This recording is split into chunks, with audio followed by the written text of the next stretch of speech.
School board meeting is called to order. Would you please stand for a moment of silence, followed by the Pledge of Allegiance.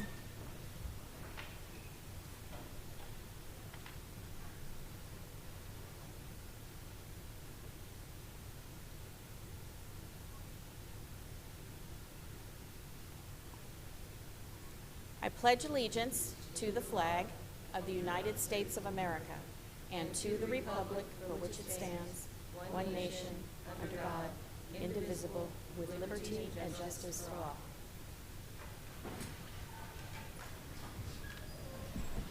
Mrs. Garza, would you please call the roll? Yes, ma'am. Chair Seberg, Here. Vice Chair Stevens, Here. Mrs. Williams, here. Mr. Hollingsworth, Here. Mrs. Brooks, Mrs. Spall, Here. Mrs. Brescia, Here. Miss Island, Here. and Miss Bland. Here. Thank you.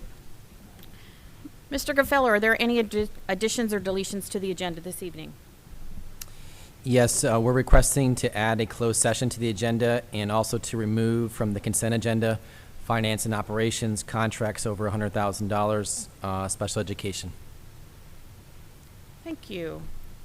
Can I get a motion for approval of the agenda? Chair, I move that the School Board of City of Manassas approve the public meeting agenda as modified. I have a motion by Vice Chair Stevens, second by Mrs. Spall, that the School Board of the City of Manassas approve the public meeting agenda as modified. Is there any discussion? All in favor? Aye. Any opposed? Motion carries 6-0. Chair, I move that the School Board of the City of Manassas enter a closed session pursuant to exemptions from open meetings allowed by Section 2.2-3711, Part A, Paragraph 8 of the Code of Virginia 1950 as amended for the following purposes. 2.2-3711, Part A, Paragraph 8, consultation with legal counsel employed or retained by the school board regarding specific legal matters requiring the provision of legal advice by such counsel.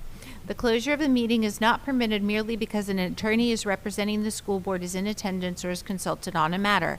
And 2.2-3711, Part A, Paragraph 1 of the Code of Virginia 1950 is amended for the following purposes. Discussion of personnel matters, PERS 2324-0252, PERS 2324-0253. Second. I have a motion by Vice Chair Stevens, second by Mrs. Williams, that the School Board of the City of Manassas enter a closed session pursuant to exemptions from open meeting allowed by Section 2.2-3711, Part A, Paragraph 8 of the Code of Virginia 1950 as amended for the following purposes. 2.2-3711, Part A, Paragraph 8, consultation with legal counsel employed or retained by the school board regarding specific legal matters requiring the provision of legal advice by such counsel. The closure of a meeting is not permitted merely because an attorney representing the school board is in attendance or is consulted on a matter. And 2.2-3711, Part A, Paragraph 1 of the Code of Virginia 1950 is amended for the following purpose. Discussion of personnel matters, PERS 2324-0252 and PERS 2324-0253. Is there any discussion? All in favor? Aye. Any opposed? The motion carries 6-0. We will go into closed session and return briefly. Session. Chair, I'd like to make a motion the school board of the City of Manassas return to open session. Second. I have a motion by Mr. Hollingsworth, second by Vice Chair Stevens, that the school board return to open session. Is there any discussion? All in favor? Aye. Any opposed? Motion carries 6-0. Chair, I move that the school board certifies that to the best of each member's knowledge, only public business matters lawfully exempted from open meeting requirements by Virginia law were discussed, and only such public business matters as were identified in the motion by which the closed meeting was convened were heard, discussed, or considered. I have a motion by Vice Chair Stevens, second by Mrs. Spall, that the school board certifies that to the best of each member's knowledge, only public business matters lawfully exempted from open meeting requirements by Virginia law were discussed, and only such public business matters as were identified in the motion by which the closed meeting was convened were heard, discussed, or considered. Is there any discussion? All in favor? Aye. Any opposed? Motion carries 6-0. Chair, I move that the School Board of the City of Manassas authorize School Board Counsel to file a pleading in regard to matter disclosed in closed session. Second. I have a motion by Vice Chair Stevens, second by Mrs. Williams, that the school board, the city of Manassas, authorize school board counsel to file a pleading in regards to matter discussed in closed session. Is there any discussion? All in favor? Aye. Any opposed? Motion carries 6-0. Chair, I move that the school board of the city of Manassas accept the resignation of PERS 2324-0252 from Osborne High School for good cause and without prejudice. Second. I have a motion by Vice Chair Stevens, second by Mrs. Williams, that the school board of the city of Manassas accepts the resignation of PERS 2324-0252 from Osborne High School for good cause and without prejudice. Is there any discussion? All in favor? Aye. Any opposed? Motion carries 6-0. Chair, I move that the school board of the city of Manassas accepts the resignation of PERS 2324-0253 from Mayfield Intermediate School for good cause and without prejudice. Second. Effective October 20th, 2023. Second. I have a motion by Vice Chair Stevens, second by Mr. Hollingsworth, that the school board of the city of Manassas accepts the resignation of PERS 2324-0253 from Mayfield Intermediate School for good cause and without prejudice, effective October 20th, 2023. Is there any discussion? All in favor? Aye. Any opposed? Motion carries 6-0. Okay, now we're back to our public meeting agenda. Mr. Hollingsworth, do you have a statement? Oh, hold on. We're doing spotlights first? Okay. Mrs. Radford, will you please do the spotlights for us?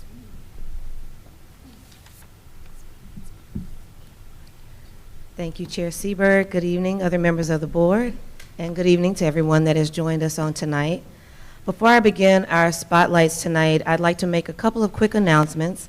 Each month, the Communications Office likes to send out reminders to staff on posts on our website and on our social media about special days. For instance, in October, the school division continues to celebrate National Hispanic Heritage Month. This week is Virginia Farm to School Week. And next week, October 16th through the 20th, is National School Bus Safety Week. To kick things off, Manassas City will be hosting a ribbon cutting as we have added 3 electric buses to our fleet. The event will take place at the Baldwin site next Monday morning. This is truly an exciting time for Manassas City Public Schools as we are trying to do our part to produce lower levels of greenhouse gases, reduce maintenance costs, and offer a quieter and cleaner ride during transport. October is also Bully Prevention Month, and we will highlight some activities that have been happening across the division at the next board meeting. Additionally, it is Disability Employment Awareness Month, a time to celebrate the contributions of America's workers with disabilities, past and present. Tonight, Mrs. Stevens will share a proclamation on behalf of the school board.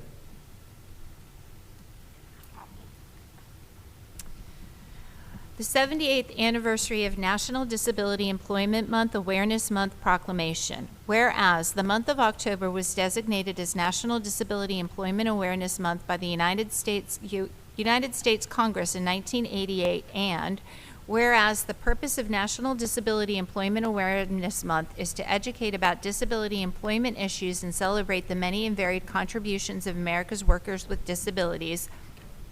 And whereas people with disabilities have the education, training, experience, and desire to be successful in the workplace, and whereas the 2027 strategic plan recognizes the significance of fostering a culture of caring, which is further demonstrated in local workplaces that welcome all people, including people with disabilities, and whereas Manassas City Public Schools proudly acknowledges the valuable contributions of community organizations including the Northern Virginia Food Rescue, Grace United Methodist Church, Project Search, and Round Elementary School to the MCPS Adaptive Learning Program.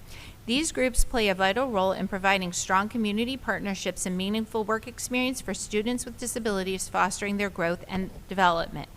Now, therefore, the School Board of the City of Manassas proclaims and commemorates October 2023 as the 78th anniversary of National Disability Employment Awareness Month and joins the U.S. Department of Labor's Office of Disability Employment in calling upon employers, students, families, educators, and the community to advance the important message that people with disabilities add value and talent to our workplaces and communities. Let us work together to promote and support the inclusion of people with disabilities in the workforce and in our society. Thank you, Vice Chair. Okay. Thank you, Vice Chair Stevens. Our final spotlight for tonight, the VSBA Academy, the Virginia School Boards Association recognizes board members for their dedication, time, and hard work in improving boardmanship skills through VSBA meetings, conferences, board development, and training, and active involvement in the association. VSBA members earn credits for VSBA Academy Awards, which are based on participation from July 1st to June 30th of each year. There are 5 levels of awards with certificates and pins awarded for particular levels.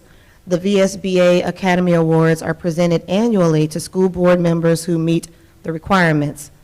VSBA Academy Award levels are Award of Recognition for 15 credits each year, Award of Achievement for 24 credits per year, which they receive also a bronze VSBA pin, Award of Excellence, which is 48 credits in 2 years, a silver VSBA pin, Award of Honor for 66 credits in 2 years, gold VSBA pin, and Award of Distinction, which is 84 credits in 2 years, and they receive a distinctive Starfish VSBA pin. Our board members have received their certificates noting their commitment to effective board governance through their participation in the VSBA School Board Academy. Tonight, the designations are as follows: Suzanne Seberg, Award of Distinction; Jill Spall, Award of Distinction; Christina Brooks and Dr. Kevin Newman, Award of Honor; Carl Hollingsworth and Robin Williams, Award of Excellence; Lisa Stevens, also Award of Excellence; and Ms. Brescia, Sarah Brescia, and Alba Garza, Award of Recognition. Ms. Garza has your certificates with your pins. And thank you all. I think, I've said it time and time again, even during School Board Appreciation Month, that I don't think that people always understand that your role exceeds Tuesday nights, at City Hall or Jenny Dean, that you are involved in the association, you attend these board, the conferences and meetings so that you can be better for the citizens of Manassas and for our school district. So thank you all so much for your commitment and the things that you do on behalf of our schools. Thank you. That Thank you, concludes Mrs. our spotlights for tonight. Thank you, ma'am.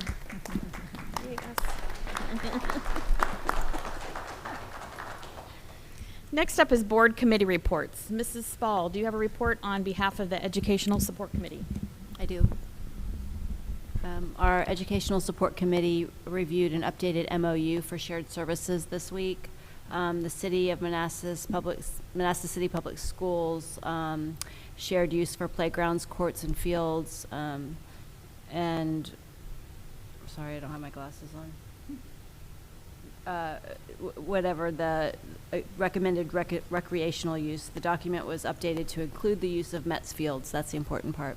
And the Educational Support Committee recommends approval of this addition. We were also briefed on the buses that Ms. Radford just spoke of, and so we encourage anyone who can to attend that event on the 16th at 10 a.m. in the bus loop at Baldwin. Thank you. Great. And will the MOU be coming before the full board? Yes, At at the future next meeting, I believe. meeting. Thank you very much.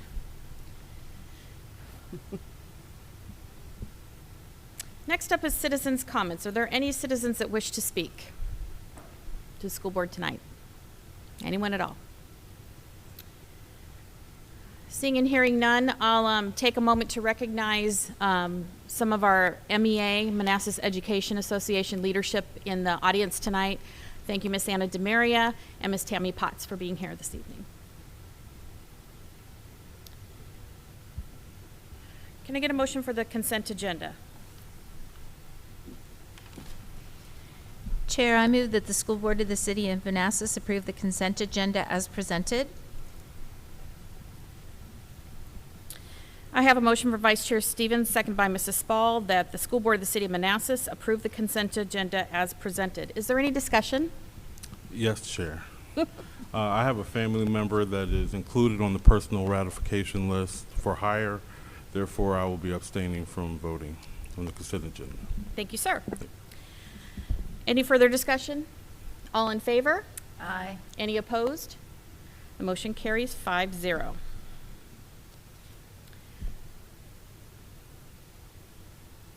First up on the discussion agenda this evening is student achievement. We have an update from Weems Elementary School, and Miss Michelle Hupman, principal, will be providing this for us. Thank you.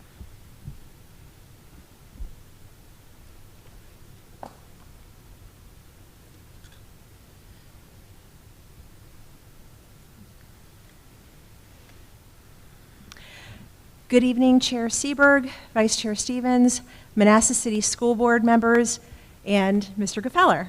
Thank you for allowing me to share some of the academic successes we achieved at Weems during the 2022-23 school year. As you know, last year was my first year as a school principal.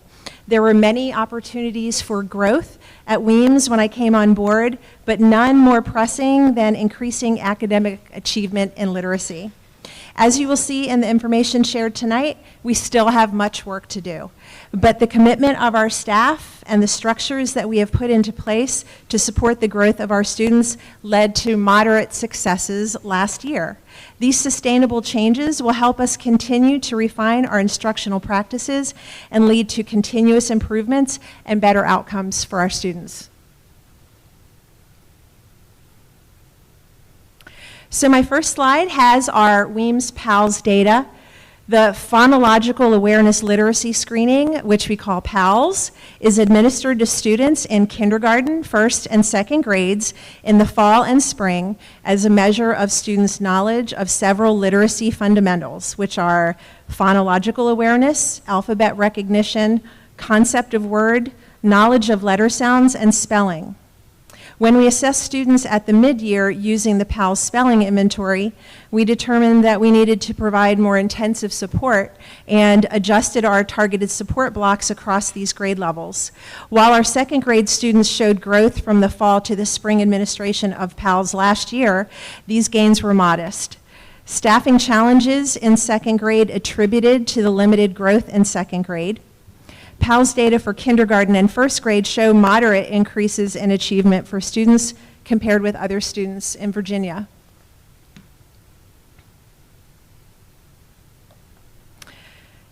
On this slide, we have our SOL pass rates for grade 3 reading, grade 4 reading, grade 3 math, grade 4 math, and Virginia studies. As you can see from our SOL pass rates, reading achievement was flat for our third grade students compared to the previous school year. While that may not seem notable, it is noteworthy that across Virginia, grade 3 reading pass rates actually dropped by 2 percentage points versus the previous school year, while our pass rates remain unchanged compared to the previous school year. Similarly, in grade 4, our pass rates in reading increased by 2%, while pass rates across Virginia for the fourth grade reading SOL only increased by 1%. Our students in third and fourth grades started last school year with significant deficits in reading.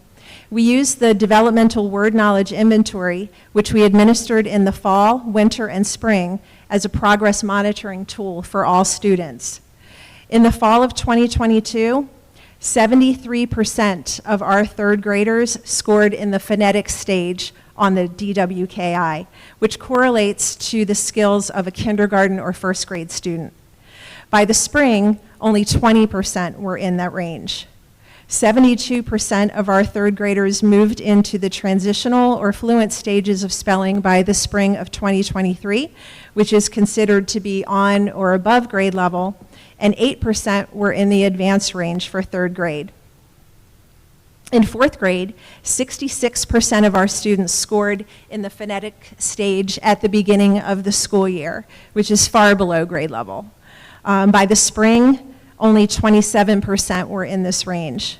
36% moved to transitional, and 37% of our fourth graders moved into fluent or advanced stages of spelling, which for fourth grade is considered to be on or above grade level.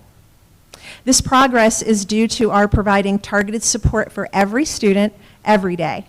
To further strengthen our literacy program, I worked with the Manassas City Schools Language Arts Coordinator to develop and deliver targeted professional development to our staff and structured our master schedule to accommodate half-day training sessions across the school.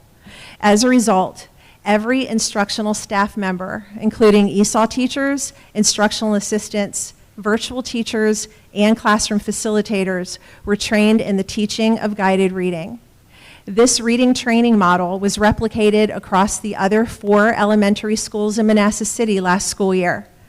Yesterday, our new staff were trained in the same manner so that we can continue to provide impactful reading instruction to each one of our students.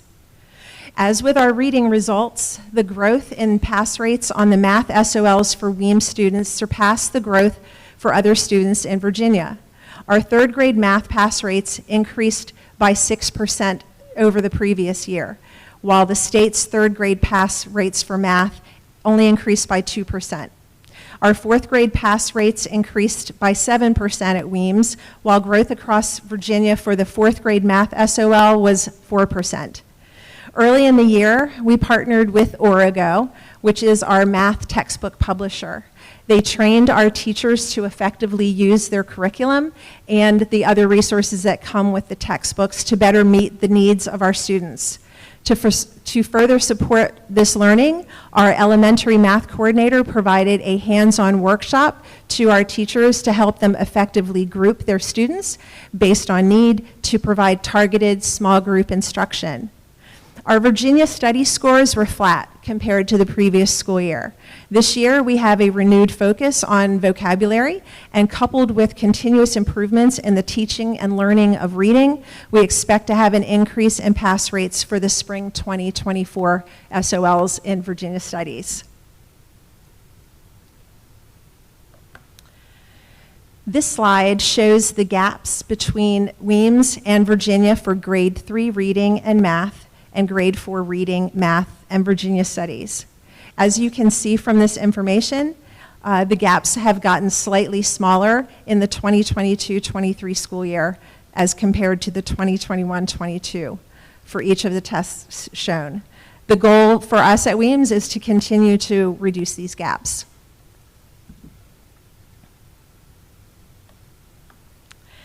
Absenteeism continues to be an area of growth at Weems. Members of our attendance team, including administrators and our attendance officer, have been participating in VDOE modules and webinars to better equip ourselves in supporting our students and improving their attendance. We continue to reach out to families of students who are chronically absent to better understand the reasons for the absences and to offer support and resources to those who need them. Last year, we began having quarterly celebrations for students who had perfect or improved attendance. By the end of last school year, we were having monthly celebrations. This year, we are having weekly celebrations. We recently hosted a parent chat to share the VDOE's attendance requirements for parents and to share research on the impacts of missing school.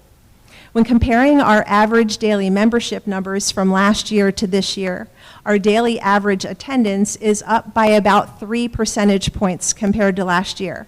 We are carefully monitoring students who have early indicators of being chronically absent this school year. Prior year's data indicate that more than half of our students of concern this year have had multiple years of chronic absence. We are working with families to help them understand the long-term lasting effects of poor school attendance. It is exceptionally difficult to provide make-up instruction for students when they miss so many days of school, and nothing can replace the many social interactions and opportunities for peer collaboration that are missed when students are absent from school.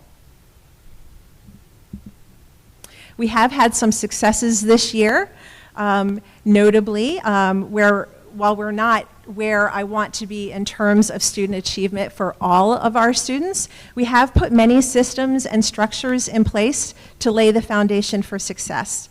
We effectively utilize the targeted support block to provide differentiated, targeted instruction for all students. We continue to provide professional development focused on literacy so our teachers can better serve our students and our students can make expected gains. Reading instruction is consistent across grade levels and across the school, so we can continue to support students in building their literacy skills in a structured way that's continuous from year to year. We've used our continuous improvement plan to identify the root causes of our academic struggles and improve our instructional practices. Last year, we created a robust data collection and analysis process to ensure that students are learning. Through this process, we identify students of concern in the areas of reading, math, and behavior, and create actionable strategies to address their needs. We were able to hire another full-time reading support teacher, and we filled a half-time math support position that was vacant since last school year. I was also able to add another ESOL teacher to our team to lower the caseloads of the teachers of our English learners. And we are planning to start our after-school tutoring program very soon. And I have a lot of interest among the staff to work with students after school to provide this tutoring. We are building systems that are sustainable through effective and timely staff development, through our mentoring program, and through hiring and retaining quality staff. My battery's running low. Keep going, okay. Not sure if it will let me go forward.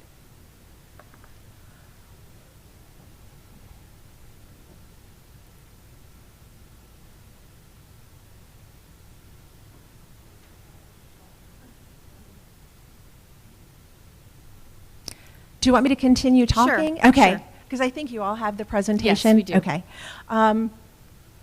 This slide outlines our connection to the strategic plan.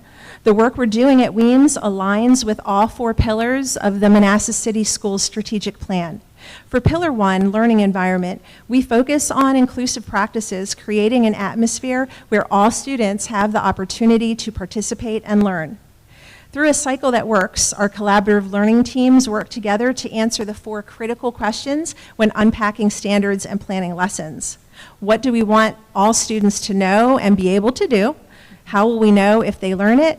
How will we respond when some students do not learn? And how will we extend the learning for students who are already proficient? We have a laser-like focus on literacy, and this is the foundation, as this is a foundation for all learning. We are incorporating cooperative learning structures to keep our students engaged, motivated, and accountable. For Pillar 2, culture of caring, we use multi-tiered systems of support to meet our students where they are and give them the appropriate amount of academic and/or behavioral support to be successful at school. We have a strong commitment to positive behavior interventions and supports, also known as PBIS, so we have a consistent message of our expectations across the school and in all settings. We speak the same language in all classrooms to better support our students. We focus on social and emotional learning through the lessons our counselors teach each week. Last year, we created calming corners in each one of our classrooms and provide a new technique each month for our teachers to take back to their students. Beginning in January, we will be piloting an SEL program called Sources of Strength to help our students take ownership of their own well-being and to develop sufficient coping skills and resiliency. We started a voluntary wellness program for our staff, as we know when our teachers are happier and healthier, they will better serve our students. To further support our staff, our PE teacher is going to be starting a weekly yoga class, and we know that teachers who are fulfilled in their work tend to stay in the profession a long time, which is what we want long term.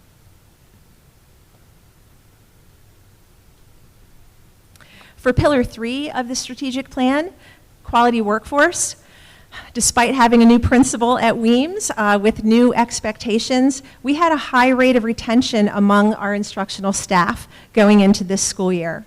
We also had 5 instructional assistants who were funded under a 2-year federal grant that expired at the end of last school year. 3 of them are still with us in other positions. One of our virtual teachers from last year is also still with us as she changed companies to continue working with our school community.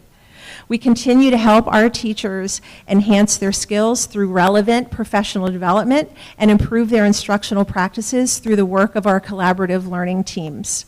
The CLT process helps our veteran teachers and novice teachers alike, as the conversations around instructional best practices and impactful lessons have raised the skill level of all participants. We carefully matched new teachers with experienced teachers through our mentoring program so our new staff can grow their skills and our mentors can deepen theirs.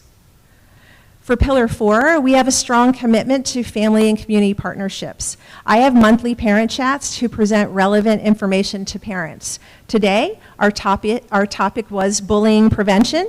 Our school counselors presented a powerful presentation to parents to help them better understand bullying and to build our partnership of bullying prevention. Our PEP, which is Parents as Educational Partners program, has been well received and very well attended by our community. We plan to begin our Latino Family Literacy Project during the second half of the school year. We are planning monthly activities for families. This month, we'll be having our second annual Storybook Parade. To continue to communicate with our families, I send out a weekly newsletter to keep parents informed of all that's happening at Weems and in our community. And our family liaison, Patricia Montesinos, works tirelessly to support our families. She has built a network of community partners who provide snacks to our students, books for our classroom libraries, food for families in need, and even Halloween costumes, which we gave away at our back-to-school night in September. Here are some pictures from this school year and last. I included a picture from a virtual classroom that I took last week. It's that one right there in the middle. You can see fourth grade students are dissecting a flower as part of their current science unit. Our students have flowers, and at the direction of the virtual teacher, they're taking it apart and labeling the parts of the flower on a diagram. You can also see the teacher in the background on the smartboard leading the lesson and explaining the function of each part of the plant as she goes. Students are talking to one another and to the teacher throughout the lesson.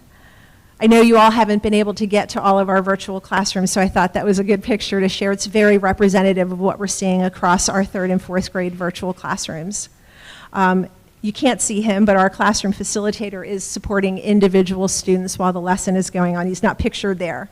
Another picture in the upper right is of our multicultural night. Last year, we held this hugely successful multicultural night. You can see students on the stage in their native dress. Our family liaison had each student come up onto the stage and announce their country. We had tons of food from all over the world brought by our Weems families who were so proud to share a piece of their culture with us. Families brought artifacts and keepsakes, they sang songs, and they even led dances for everyone to enjoy. One of our families set up a table to give henna tattoos, so that was super fun. It was a spectacular night and truly represented all that is so wonderful about our Weems community. This year, our multicultural night is going to be held on November 9th, and I hope that you are able to stop by and join us for a little while. Thank you for allowing me to present on our Weems successes. Thank you, Ms. Hupman, for that very thorough presentation. We appreciate it very much, and it's exciting to see all the growth that is happening and all the exciting events and ways that you're encouraging kids to come to school and to show up at school. So thank you for that. Any questions or comments from the board? Mrs. Williams? Yes, I have a comment. Thank you for all that you're doing. Your presentation was very thorough. I appreciate it. You really explained where you're going. And the reason why I really wanted to comment was not just Manassas City Public Schools, but schools across the state in Northern Virginia that we're all having attendance issues. And the parents as educational partners, that program, I have been to a couple times at Weems, and the subjects that you all do communicate with the parents is really informative, and attendance was spent, I think almost one whole evening was just on attendance, how important it is. Yeah. So I believe it's working, and you do have a large group of families who attend. So I appreciate your communication with parents because it's clearly working. Thank you. Thank you, Ms. Williams. Thank you. Any other questions? Hi, Ms. Sutman. Thank you very much for that presentation. I got the opportunity last year to spend a full day in a kindergarten class at Weems, and I loved every minute of it. I really love the vibe at Weems and everything that you guys are doing to engage and inspire your students and your families. You know, I really enjoy that and always look forward to an opportunity to talk up what makes Weems unique, not just the uniforms. But I did have some additional questions. You know, there was something, you know, I had outlined some of my observations to you a little bit before the meeting here today, but I also noted something that you said here in your presentation was part of the academic achievement issue depends on your start point. You know, if a school that starts at an 89% proficiency rate is starting at an 89% proficiency rate, and if you're starting lower than that, you're starting lower than that. So you're not generally going to go from 35 up to 89 in a single school year.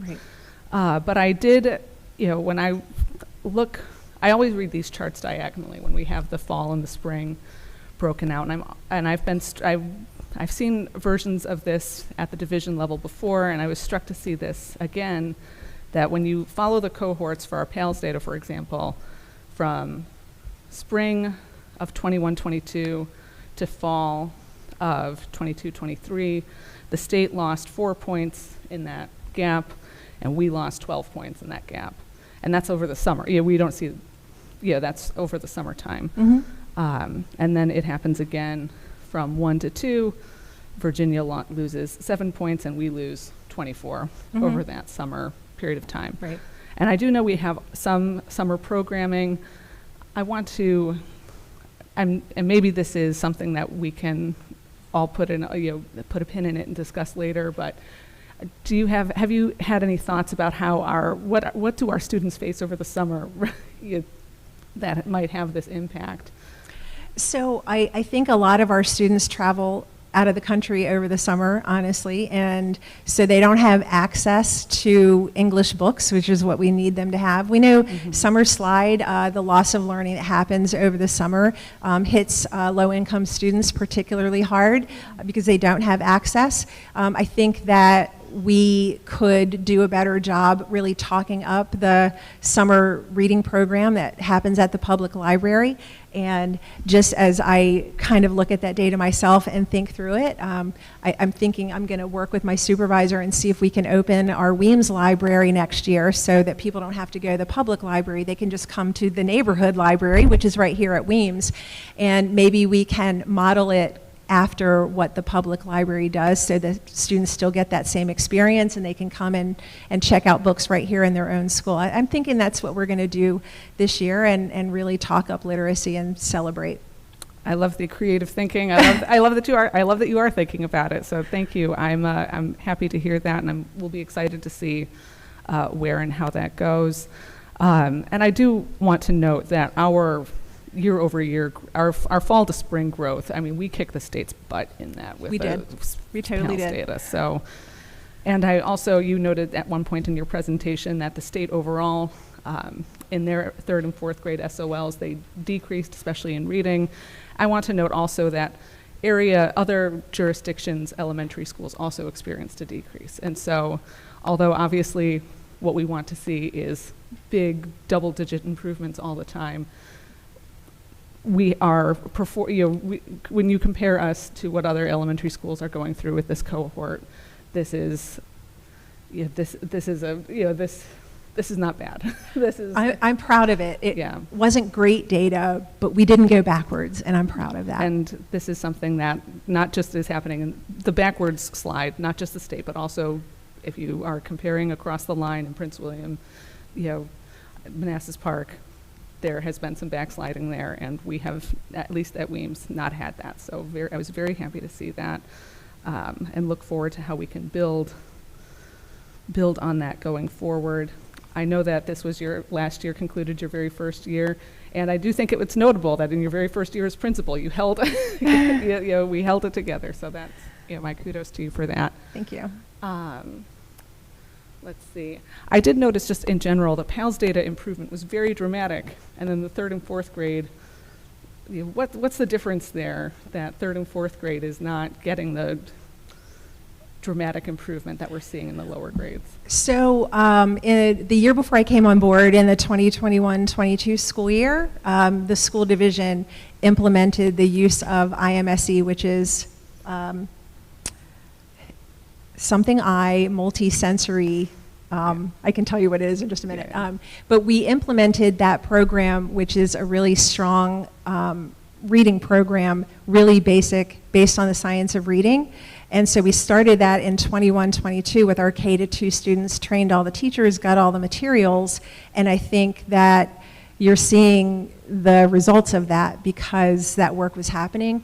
We also, in the 21-22 school year, the school division got Heggerty for our students in kindergarten and 1st grade, and Heggerty is all about sound, so it's all phonological awareness, and so there's no print or text or anything else. Kids are just working through hearing sounds. And so both of those were supplements to Scholastic, which the school division purchased a couple of years ago, and the teachers were trained and they use those programs every day in their classrooms with fidelity.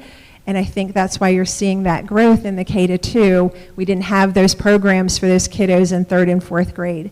It was purchased the year after the pandemic closed schools early. I see. Okay. It works. Yeah. It's showing us that it works. And on the absentee issue, I appreciate all of the various things you're doing try to tackle this. I know this is not something that you can just turn the corner and it's done. So I'm thankful for the building that you're doing here. My one question is basically a technical question. Pre-K, do our pre-K kids count towards our chronic absence rate? They don't count towards our chronic absence rate. However, we have the opportunity to help them develop good habits, their first contact in school. And so while they don't count against us, we do follow the same procedures with our preschoolers as we do for our school-age students, which is to talk to parents about attendance, provide information and data, have conferences when we need to, and help make a plan to help get the students into school. Because they're only in preschool for that 1 year, and we want them to be ready to come every day for kindergarten. So it's kind of a preview of what we'll expect when they're in kindergarten. Yes. So, okay. So I'm glad to hear that even though the administrative incentives aren't there, that we're doing the right thing with those pre-K kids to get those habits developed. And I also wanted to thank you particularly for including the flower dissection, because people have a certain image of what virtual learning might look like, and I know that I did get an opportunity to meet the Weems virtual instructor that you referenced, and that this can be a very engaging format when done well, which is of course always our expectation for each of our teachers. So that's it for me. Thank you. Thank you, Ms. Breja. Mrs. Spall, do you have a question? Just real briefly, I want to say whenever I'm in the building, I can tell very clearly that the staff is being led by a steady hand, and I'm sure that the improvements that we're all looking for are sure to follow. Thank you. I appreciate that. Thank you. Vice Chair?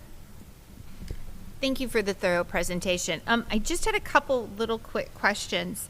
So you talked about starting the after-school program for tutoring. What is the process for identifying students? So our plan, we have a lot of PALS data, and so when students in K through 2nd grade do not pass, they're identified in the system as needing early interventions for reading instruction. And so we're going to start with that group of students. I'm also planning to offer the after-school program to any student that receives ESOL services. I think that's going to encompass many of our students that need the extra support. So will we be providing transportation to these kiddos? Because I know sometimes one of the issues is accessibility. Yes. And if we don't provide transportation, then no matter how much a parent may want their child to participate, they may not be able to. We will be providing transportation. We were able to work with Mr. Yankovic, and he is putting some things in place for us to be able to provide transportation across all the elementary schools. That's great. That's wonderful. And how many days a week will it be? We were offered the option of doing 2 or 3 based on transportation. At Weems, we're going to do 3. I know Mr. Coleman here at Dean is also going to do 3. I'm not sure what the other elementary schools or the intermediate schools are going to be offering. Okay. 2 or 3. Yeah, no, that's great. I think personally, in my opinion, 3 is better than 2. Agreed. The more they get. Yep. And then wearing my mom hat and my Feed Our Kids hat. Is there any thought, and this may be a Mr. Coleman question as well later, to providing our kids with something to eat after school when they go into tutoring? Because the majority of them go home, and that's the first thing they do is have a snack. We are going to provide snacks, probably a little package of pretzels or goldfish and water, maybe a juice, just depends on what we can find. Okay. But we are going to provide a snack for all students Okay. that stay with us. Great. All right. Well, thank you. And what was the name of the SEL program? Sources of Strength, SOS, if you want to remember it that way. And Sources of Strength, will that instruction be through the school counselors or the classroom teachers? It will be through the school counselors, but there are components that we'll be offering to the teachers. So it'll be a partnership because we want the school counselors to provide the information and to share it as part of their lessons.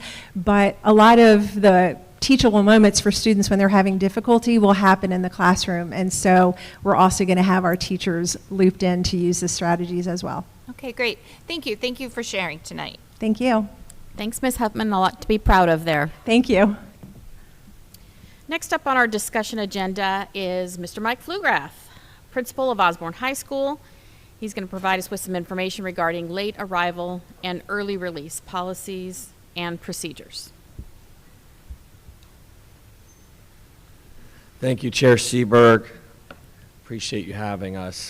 Chair Seberg, Vice Chair Stevens, board members, and Mr. Graffeller, thank you for having us this evening. As you mentioned, I'm a proud principal, Osborne High School. I have some team members here as well. Ms. Laura Vitella, Director of Counseling, and Ms. Chair Skinker, on-time graduation coordinator. We work collaboratively with our early release program, so if there's questions we can answer, I want to make sure we have the right people in the room. Our slideshow, okay.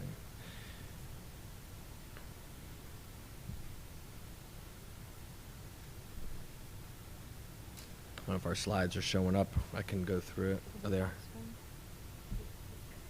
Okay. Can you see something on your side? No. No. No. We're working on it. Okay. I can talk through a little bit till we get started with the slides if you want. We have it up here, but I'm not sure that the...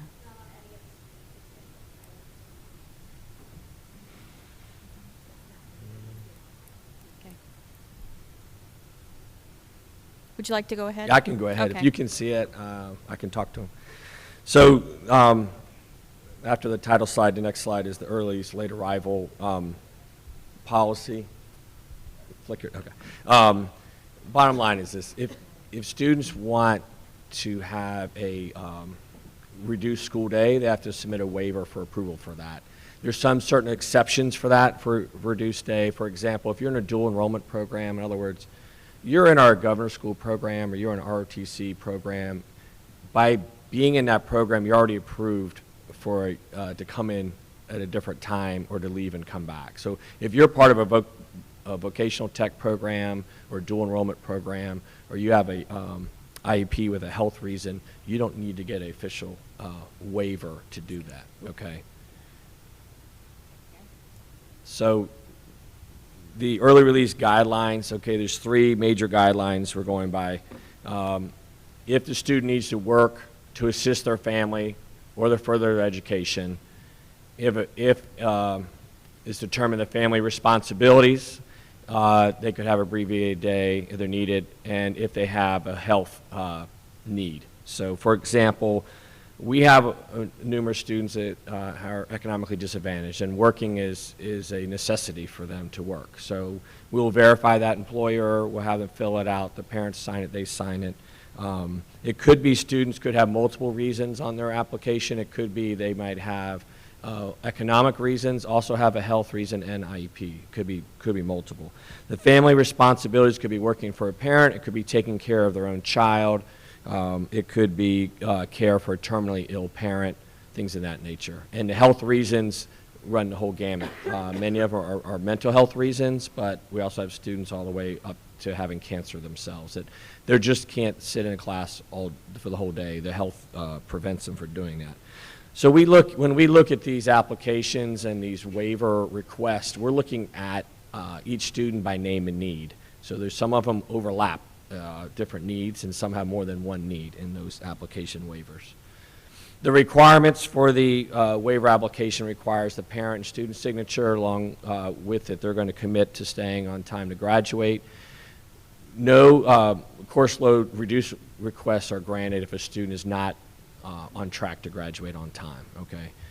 We do go over the Virginia High School League requirements that you have to be enrolled in 5 and pass 5 courses to participate in any VHSL activity or athletics. And they are responsible for their own transportation, and they can lose those privileges of early release or late arrival depending on their academic or attendance. So, for example, last year some students lost their early release privileges. For academic reasons, we needed to pull them back into school for remediation and remediation time, and we did so. Same thing when we'll review at the end of the first marking period this year. We will review their academic achievement after the first marking period to see if they're on track or not, or if they need to be on a probationary period to pull that up. Likewise with attendance, we're constantly reviewing those attendance every 2 weeks, our attendance meetings of our early release and late arrival students. The application form itself, we've made some improvements over the years in this, including last year we added our CTE Career Strategies course to the application. Right up at the top, we're trying to get students to enroll in that course if they are going to do work-based learning outside of the building. We added the employer information, and we're always looking ways to add more and more improvements to the process as we go. The students that are approved, they get a orange lanyard, very bright orange colored lanyard and badge. It's the same color lanyard and badge regardless of the reason you were approved. It's not a different color if you had an IEP or a health reason. It's the same color for everybody. If you are on early release for 2 periods, you would leave at 11:42 p.m. And if you have early release for 1 period, you would leave at 1:43 p.m. So 11:42 a.m. or 1:43 p.m. is when you would leave, depending on if you had 1 period or 2 periods of early release. And late arrival, if you had 1 period late for late arrival, you'd arrive at 10:12 a.m. and 2 periods of late arrival at 11:42. So 11:42 is the one time you'd have some kids coming in late and some kids coming in early at the same time, which is approximately the same time our Gov School kids come back at the same time. The data for the last 3 years, you can see the data for our courses. We did add in there the 66 students we have in Career Strategies courses this year. 34 of those are in early release where they're participating in work-based learning, and some are doing it as a 5th block after school where they're taking that work after the full day. Our CT has worked with these students here with a curriculum fair, and also we hosted job fairs here at school. The Career Strategies teacher is visiting all the students that are part of the early release, make sure they know about those opportunities, and also visiting our study resource class, which I'll talk about in a second. Those students, so when they're doing their study resource, if they want to go transition from there to a work-based learning environment, they'll know about that opportunity. Our counselors also work with our students, grades 9 through 12, on career strategies. We do career inventories and Naviance, and they go through the options of work-based learning with them. We have 86 of our early release students are participating in AP and dual enrollment courses. So a lot of our students here are very intelligent students and working towards graduation. Last year, over 99% of our early release and late arrival students graduated on time. So these students are, to be in there, you need to be, on track to graduate. We did have a student who, although tried, did not pass the science SOL. We pulled him in for remediation and still wasn't able to do that. But over 99% graduate on time in the early release students. Some strategies we're using to reduce or modify the schedules. I want to give some credit here to Ms. Taylor here, Chris Taylor, and her staff for creating the Career Strategies course. We have, like we said, we have 66 students as part of that this year. And we also, some students were denied this early release because they had to pass an SOL and they weren't on track to graduate necessarily course-wise, but not SOL-wise. So we created the study resource class for those students to get targeted remediation for their SOL. So that was a new course this year. And the study resource classes are targeted by content area. So if you need to work on your English SOL, it's an English teacher. Science could be biology, teacher working with them, or social studies. They're getting that targeted support. And then when they pass that SOL, if they pass it, and they still want to apply for a waiver and they're on track with everything else, then we can grant the waiver at that time. We have 130 students currently enrolled in our study resource classes. Our math classes, we're doing that embedded in our algebra functions and data analysis, our ADFA classes, we call that. I just met with them. They do targeted pullouts for those students who need that. And then students who need the earth science one, we enrolled them in the earth science class so they could get that remediation during the day in the earth science course to prepare them for the SOL. We found great success last year with math doing the targeted, we called them blitzes for SOL remediation. And we said, okay, we saw that in our data, our math scores increased, so let's start it at the beginning of the school year is what the thought was. If it's working well, let's start at the beginning of the year with all our courses. So we came up with the study resource classes to target that remediation early on in the year for our students who need help passing SOL test. I think I hit that part. We're always striving for new ways to adapt and improve our program and working with our students by name and need to get them the supports they deserve, but still have control over the environment, make sure it's worthwhile. I had one other comment about the studies resource class. It's not to replace our advisory class. I made a decision to eliminate our advisory section last year.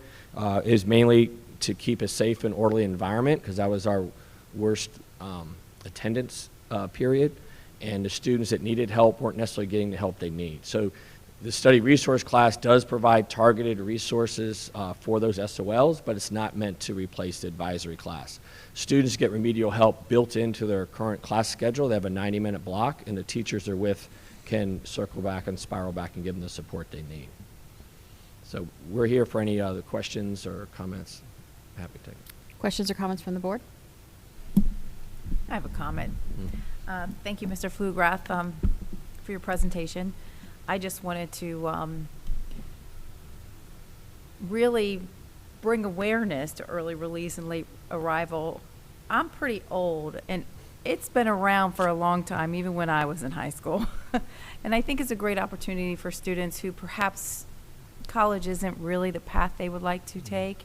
And it gives them the opportunity to get out there and work and start developing those skills. So it's not a negative thing at all. So I just wanted to thank you for really, truly presenting this particular program. And I also appreciate the additional modifications you are making to the program to those who really should be in the classroom and need some more remediation help. Thank you. Thank you. Thank you, Mrs. Williams. Mrs. Brescia. Thank you very much. You answered 99% of the questions I was going to ask. The one remaining question I had is, could you tell us a little bit more about what happens? You have mentioned that students who do not meet the requirements or the expectations, there is a way to revoke the waiver. What is the process for that? Right. So the process for that, when we review their academic performance and attendance, if we have a concern, we'll bring them in with their parents and have what we would refer to as a student support meeting. And there we will go over, where they're falling short. And most of the time, what it usually starts with first is a probationary period. We notice you're slipping here, what's going on, peel back the layers, is there transportation issues or some other concern we're not aware of, and then we'll put them on a probationary period for a number of weeks to see if that changes or we're able to provide additional supports. If not, then that is revoked. We had to do some last year, like I said, and we'll pull them back into the school, whether it's into a study resource class or into some other elective course. And I would like to commend the institution of the study resource classes. It does sound like a really great idea, and I look forward to the results that will hopefully show us going forward. And I also wanted to just repeat and kind of underline, if you see a high schooler with an orange lanyard out in the community, it is okay. It is okay. Right? Yes, okay. Thank you. That's Thank it. you. Thank you, Mrs. Breja. Mrs. Spall.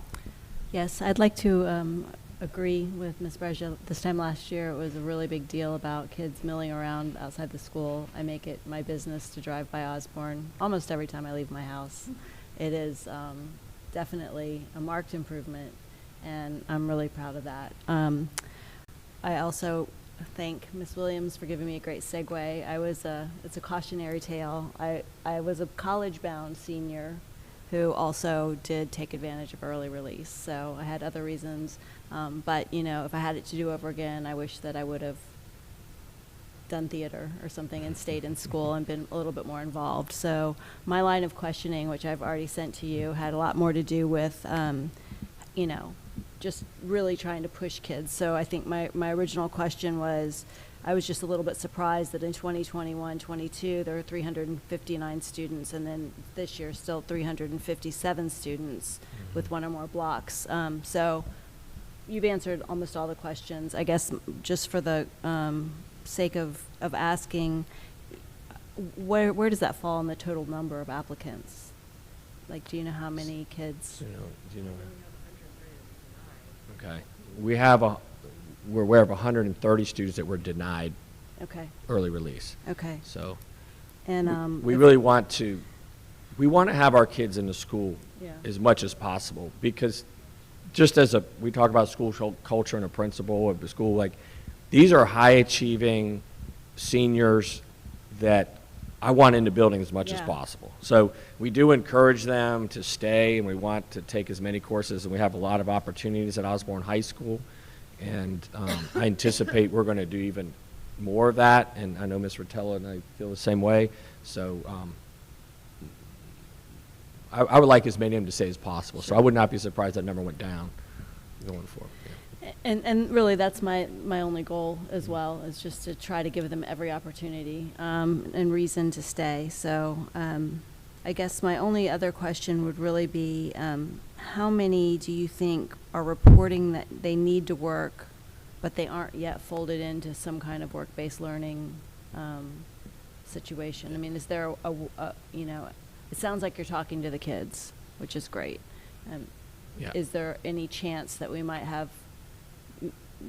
course correct by December, or really we're looking at next year in terms of getting kids who are already working folded into something that we can actually label?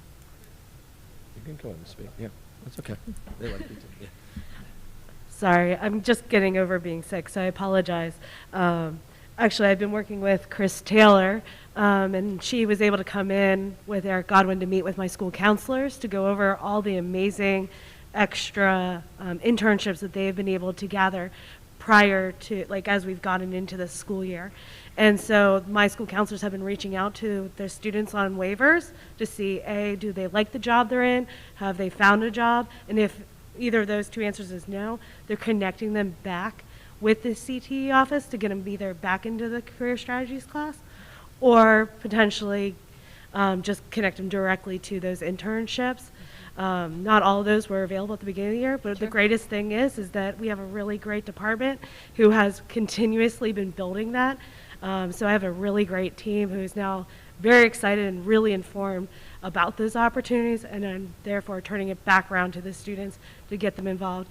So for the students who aren't currently in a job, I do expect that they would be in a job before winter break, given the resources that we have received. That's wonderful information that I think everybody needs to hear. So thank you for sharing that. I really appreciate it. You're welcome. Thank you, Mrs. Small. Vice Chair Stevens. Thank you, Mr. Flugoth, for that presentation. And yes, early release, late arrival has been around since the dawn of time. And I remember being in high school and being really jealous of the kids who had it and not knowing how I could get it because I didn't like high school. Of the 350, so you said we have 86 students who are dual enrollment, and that's out of that 357 total? So what that means is we have 268 students who are leaving or coming late because of a work-related issue, because of work, family, health issue.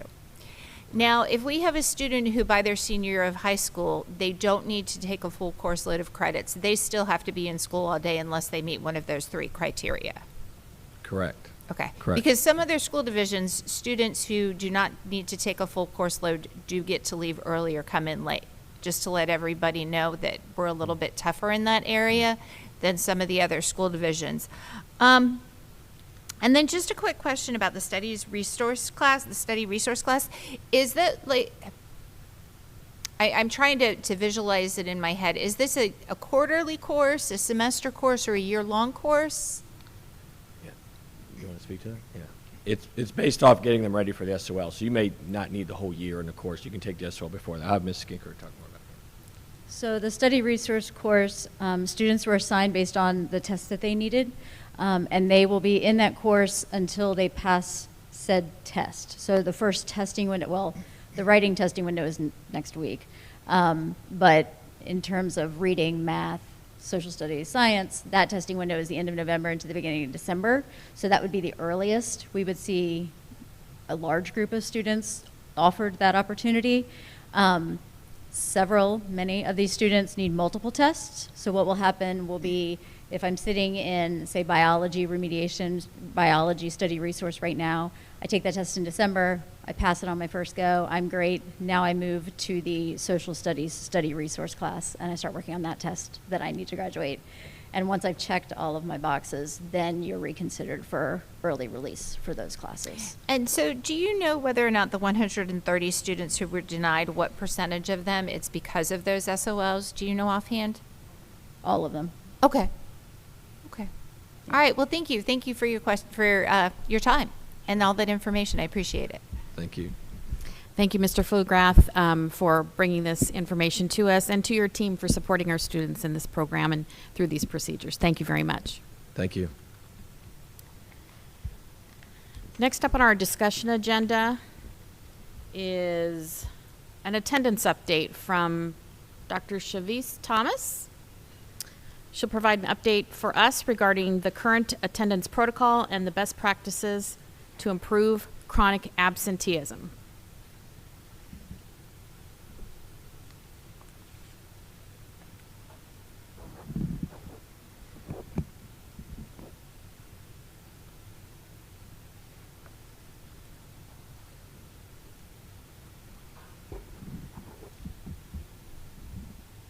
Good evening, Chair Seberg, Vice Chair Stevens, board members, Mr. Gaffeller, and my MCPS family.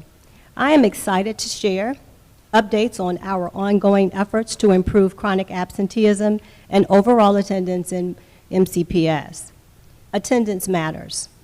Chronic absenteeism can result in the inability to read proficiently in 3rd grade, lower achievement in middle school, increase high school dropout, and contribute to significant gaps among our student groups. There are 5 basic strategies to reduce chronic absence in schools, and throughout my presentation tonight, you will find evidence of all strategies guiding our ongoing work in our school division.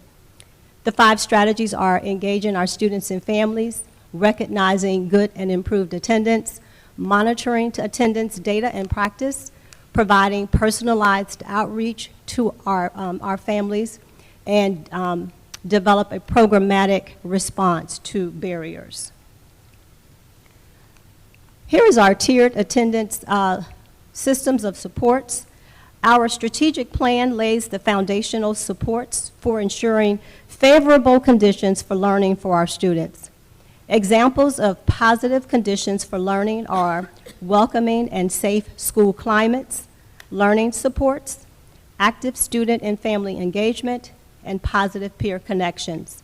As you see with our Tier 1 supports, they're universal strategies that encourage good attendance for all students. We are working on personalized outreach to engage our families and communicate that we care and miss our students when they're not in school. If you see, our Tier 2 is a level of support which aims to identify systemic barriers that impact attendance. And then for our Tier 3, that's more of an intensive intervention where we might have to get outside support, but we bring in our social workers, we bring in different outside resources, community resources for more serious chronic absences, and legal intervention is our last option. Although we have petitioned to court in Tier 3, many also think that when you get to Tier 3, you automatically go to court, but we're really trying to make our legal interaction and our legal intervention our last option for our families. Here I'm excited. We have a division-wide protocol which provides a consistent way to respond to absences and improve attendance. Our admin associates in the elementary school and at Baldwin Intermediate call parents on a daily basis to inquire about student absences, and a robocall is sent to all parents with unexcused absences. These calls were implemented last year, although the only change in this schedule of calls was added to METS. METS now has a 3:30 call. So therefore, all elementary, intermediate parents receive 2 calls. They receive one during the day when attendance is taken, and then they receive the 6:00 p.m. call. And then we have our middle school parents who now receive 3 calls throughout the day if students still have unexcused absences for classes. And then Osborne still receives the 4 calls throughout the day. This is a delivery results report that is generated after the robocalls have been made. We are just receiving these reports. They come to me, so I get about 20 or so reports a day, and the goal is to meet with the principals and the attendance teams to share this report so we can go through the report and we can look at the undeliverable, the busy, and definitely want to follow up with those who chose to hang up. And then we also want to correct any bad numbers in Power School and correct. So we will be using this report actively, but I wanted to share it because it will be a part of our daily practice.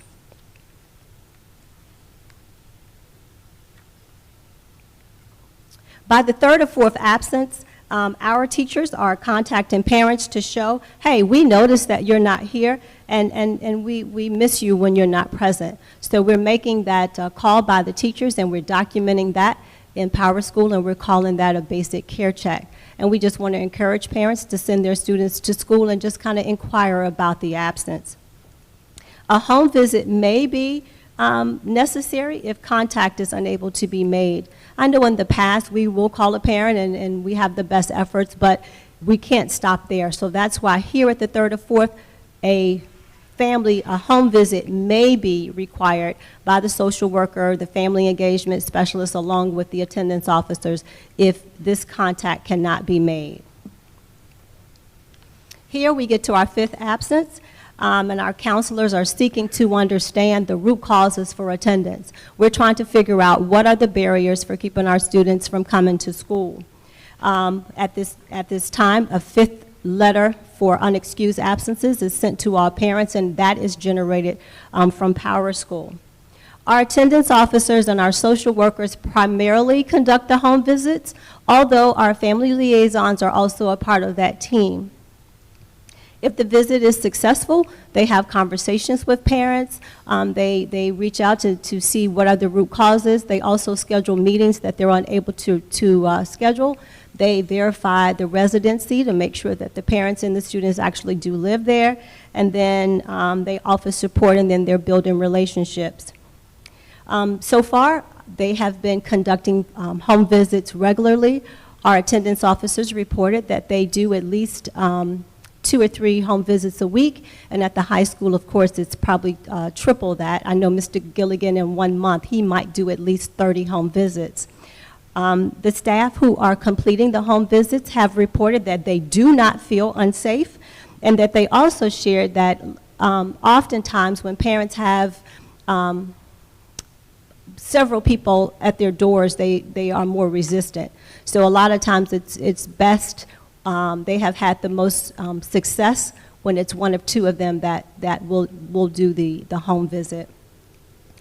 At this level, we have 5 unexcused absences.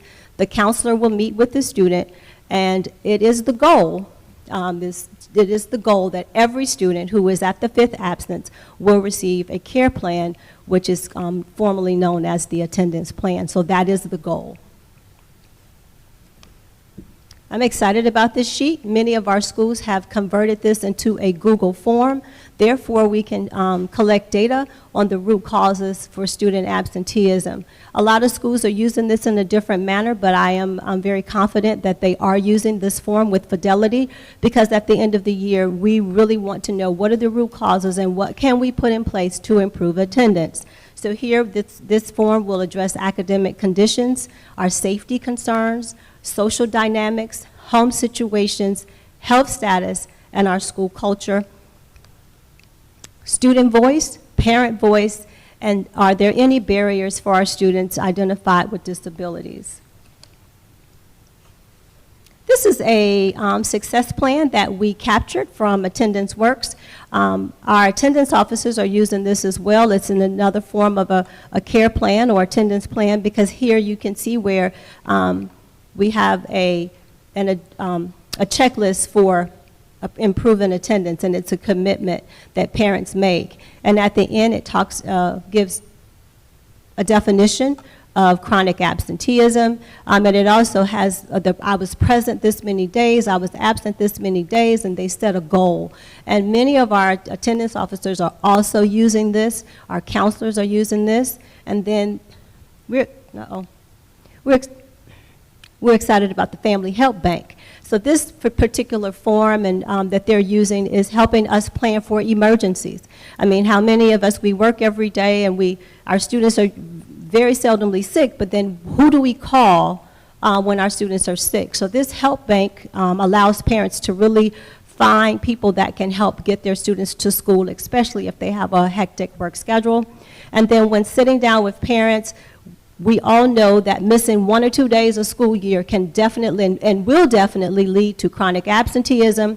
So here our counselors and our attendance officers are sitting down with parents, and they are charting the academic year. You know, I have not missed that many days. Oh yeah, let's look at this academic calendar. You missed 2 days in September. You missed, 1 day in October. You missed 3 days in November, and then they start to add up, because we do not want them to exceed 10% of the school year. This is the student attendance reflection form, which is also considered the care plan that our middle school counselors are using, because as you can see, my plan to improve attendance, and then right here, what makes it difficult to come to school. So here again, we are trying to get to the root cause of attendance, so we can continue to see great gains in improving attendance and students wanting to be in school. And this is what a copy of what the middle school is using. This is a copy of the letter that's sent at 5 days. Letters are generated from PowerSchool at 5, 7, and 10. This letter was already embedded in our PowerSchool, but what we wanted to do was continue to maintain consistency throughout our division. We all use the same letter, we all use the same protocol, we all follow the same procedures, so we can look at data and decide, where we are, where we can celebrate and opportunities for growth. This letter is up for discussion because we still need to look at the policy JED further to ensure that this should be in the letter, or if it's something that we want to take out. However, the purpose tonight is to show you that we do have a form letter. At 5 days, it includes all of the absences for the students at the bottom, so it will say, dear Ms. Thomas, you know, your child, and then at the bottom, it will list all days absent, whether the days are unexcused or excused. All of those days will generate on this letter. It's convenient so the parents can see it and say, oh, okay, you know, and see all of the absences. It's also available in Spanish, and it's consistent at 5, 7, and 10. Here at the 7th absence, it's when the student support team steps in, and it's usually the building administrator, usually the principal is there, or one of the administrators, the parent, the student, and attendance officer. And this is a more multidisciplinary team that's going to meet with the parent because we've done a care plan, and then now we need something a little bit more, a little bit more aggressive, for lack of a better word. How can we help you? How can we help meet your needs, and what can you commit to? And this happens at the 7th absence. In addition to, the parent will have already received that 7th absence letter, and then we want to meet and have this SST team meeting within 3 days. I'm also excited because this year we are documenting all of our efforts in Power School in one place. So now we will be able to pull reports and determine how many SST meetings we've had, or we can look at a child and we can see a long list of interventions made, and they're all going to be in Power School.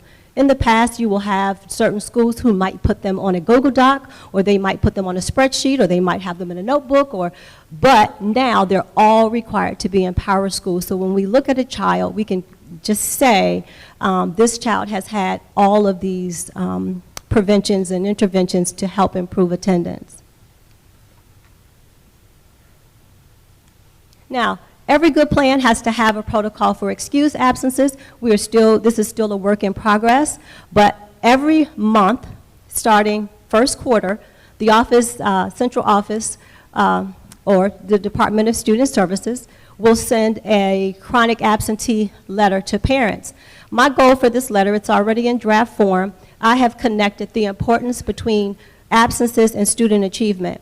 The importance of coming to school is going to be more of a caring tone. It's going to offer strategies. It's going to offer other strategies and support for parents in bringing their students to school, and also to have them aware that although your absences have been excused, absences still add up, and your student is still missing instructional time, and we still miss them when they're there, and how can we help you? We decided at the 10th absence, excused absence for our attendance officer, to make a personal call just to talk about chronic absenteeism. And one may ask, why do we wait until the 10th call to make the 10th excused absence to make a call? Well, they're excused for a reason. So what we have to do is make sure that we're not insensitive, and we take account for deaths in the family, trauma, chronic illnesses, and so we want to make sure that we allow those absences to add up a little, just if we need to see a pattern, because we're not going to call someone if they've had death in the family and talk about attendance, because we want to be sensitive. So we have to find a way to connect and aware with our families and engage with our families and have that approach. But at the 10th absence, and then we will look at our practices at this year, of course, and then we will decide if we need to make adjustments to our protocol to improve attendance, what's working, what's not working. Our attendance teams, I'm super excited about that. We started attendance teams last year. Attendance teams are meeting with Fidelity every 2 weeks. And these are some of the strategies that are taking place during the attendance team. I can say that principals are a part of the attendance teams, and they are definitely laying the groundwork that attendance is an all hands-on-deck approach for all of us. They're identifying barriers. They're displaying students on the big screen. Some schools have attendance trackers that they're looking at to see, are we following the protocol? They're monitoring progress. And the biggest highlight for me attending attendance teams is that they are really talking about awareness, celebrations, and how do we celebrate students with improved attendance and perfect attendance. So I'm excited about that. We should definitely commend our principals and our schools for this. We have some very robust attendance teams, and so far they're working well. As you all know, we have always done ongoing professional development, especially myself as I lead this work. But this year we're excited because we were able to do the Attendance Works e-learning series in 3 parts. And I want to commend Mr. Flugraf, deans at Osborne, Mr. Gilligan, I hate to start doing names because you leave people out, but Mr. Morris was a part of it. One of the administrators from Weems was also a part, and of course myself. And we took part in this professional development, and we had 3 classes. And we learned about whole school engagement strategies, early intervention strategies, and partnering to make a difference. And this was a very powerful learning opportunity, so we will get together as a small cohort of people who attended this to adopt some of these things and then to look at our practices to see where we can make attendance, work on our attendance policies from this class. There's a misconception, we've learned through our training that there's a misconception for parents, especially after COVID, when to keep their students at home. I want to bring your attention to the persistent cough. So you might have a parent that says, oh, my child is coughing, but we have specifically spelled out when to keep your student at home, and it specifically says the cough is reoccurring, that disrupts the daily activity, could limit the student's ability to focus on learning. You're coughing, you still can focus, come on to school. So the thing is, we have put this on our website. Our health services they have linked this for our parents. Our nurses are intervening and talking to parents when health issues are a concern. And then principals have embraced this as well because it's very helpful. Of course, the form is much larger than this, but this is a snapshot to let you know that this is also something that we just recently implemented to help, any misconceptions about when to keep your student at home. Last year, you remember the governor started an initiative, Engage Virginia, and it's through Graduation Alliance. So Dr. Casada and I worked hard, and we had to find students to upload for this program. I was trying to upload our whole division, but they said, no, you can't do but 500 or 600. So I went back to the table and I said, what about 800? So they let me do about 800, so we uploaded 800. At this time, we did it in the middle of last year, so we kept playing with numbers to get down to a small amount, so I can't totally remember, but it was based on chronic absenteeism. So from the 800 students that we recommended for this program, they made contact with 345. Now this data is going to get a little wonky, but we're going to try to get through it. We have a mobility graph at the bottom. Some of the students were from private day. We have other homeschool, so the mobility are the students who opted out. I can say for some reason something happened where a few students from some other school divisions kind of crept into our data. So I'm working on that. I've been looking at student numbers so I can contact Graduation Alliance with about 30 kids or 20 or so kids who need to be out of our numbers so we can have a more accurate picture of how we're doing with this program. So when we referred 800 students, they made over 23,000 outreach attempts to get our parents to buy into the program. So we have 227 students who are participating. As you see, they are broken into categories, level 1, 2, and 3. Level 1 is student-directed support. So every student is given an academic coach, and level 1 are the student-directed. So if I need you, I get to call you. I know how to reach out to you if I need you. Level 2 students are determined from an assessment that they took on this sheet, and from these questions, they were placed into their levels. So from the questions, and I can tell you, if any parent answered to McKinney-Vento, homelessness, or foster care, they were placed with level 3 support. Level 3 support, these students are receiving 2 to 3 outreach contacts from the academic coach biweekly. Our level 2 students are receiving 1 to 2 contacts from the academic coach biweekly, and again, level 1, they have to reach out to the academic coach. I just received this data, I believe last week, so I'm still working through this data, and I'm going to have him do a presentation at some of the, definitely at the high school and the middle school.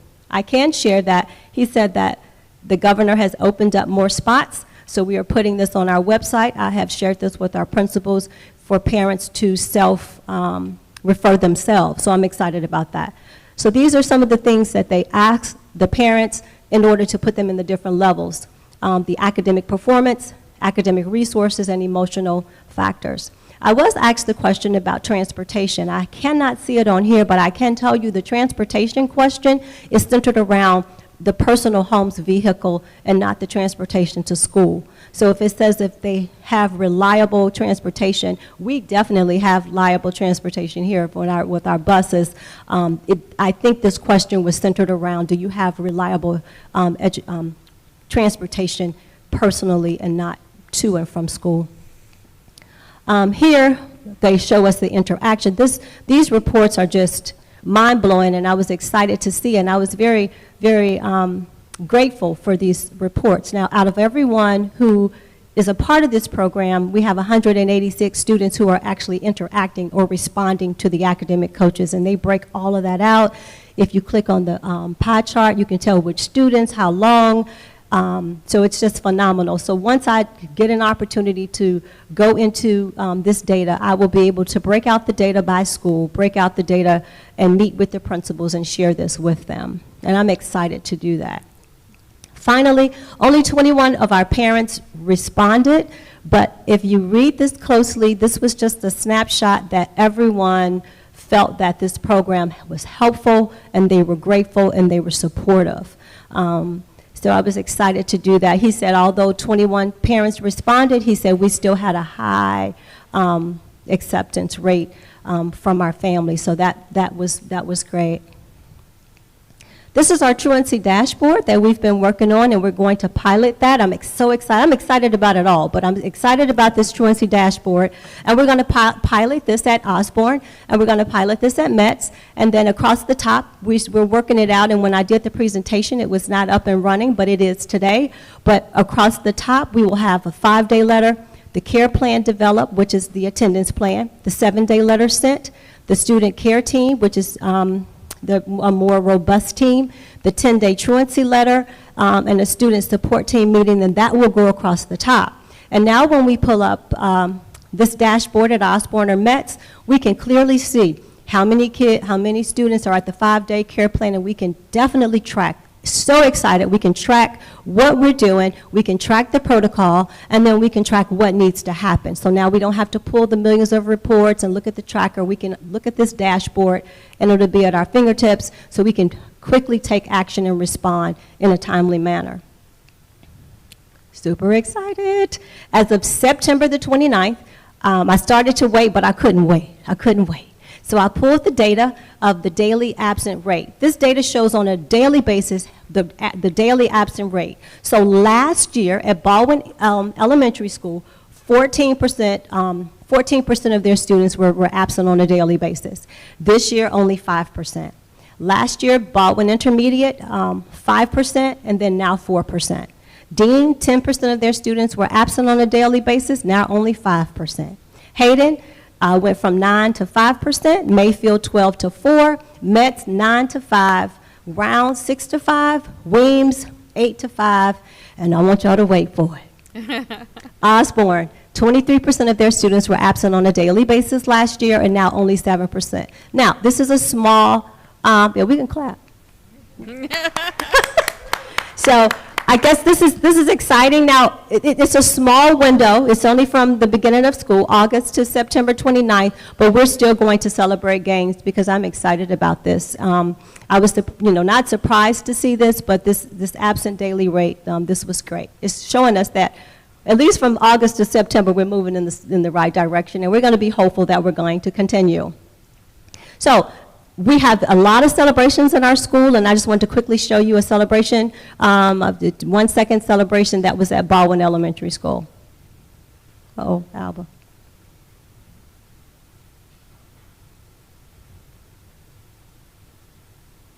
We are showing up. That's the wrong one. I'm sorry.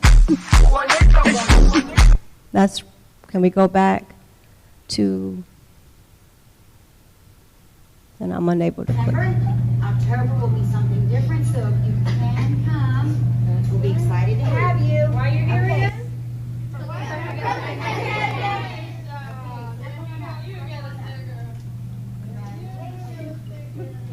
Let me see that sticker. Let me see that. Wow, what do you think about that sticker? Cool. right. It feels like it's expensive. It's like a golden ticket. Like, you right? That's Mr. Rupert. He's excited and he's just highlighting them for their attendance. Perfect attendance for this month. Okay, that was it for that one. And then now we're going to just show you the excitement from our staff and students about our new attendance protocol.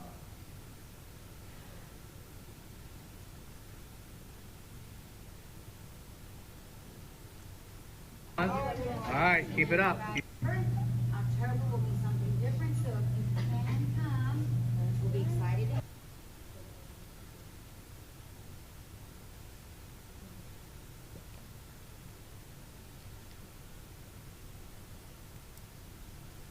We're working on this behind the scenes, so give us just a minute. So in this film, you'll see Mr. Kaiser. He is one of the new counselors at Osborne. And then you have the Baldwin Intermediate staff. And then you have METS. And then you have the Osborne cheerleaders. This right here was just a 40-second celebration at Baldwin Elementary where they called the students out. And they're just quickly highlighting them for their perfect attendance. And they were super excited. And I wanted to share this with you, Alba. Have you. Why are you here again?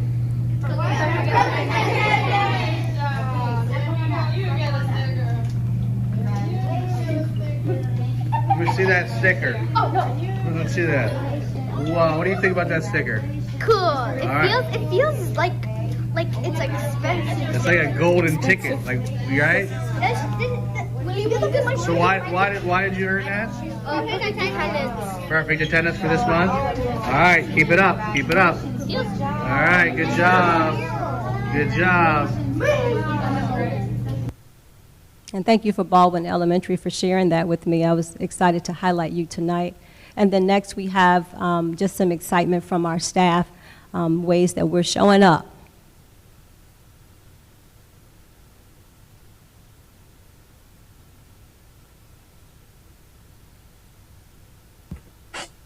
Hello, I'm Lee Kaiser, proud school counselor at Osborne High School. The best way for our students to be successful in their education is to be in school. There is no replacement for physically and mentally being engaged in the classroom. There's plenty of data that shows that regular attendance at school directly positively impacts student achievement. Because we care about each and every student, we have specific attendance protocols in place to ensure that we are doing everything we can to have students attend regularly.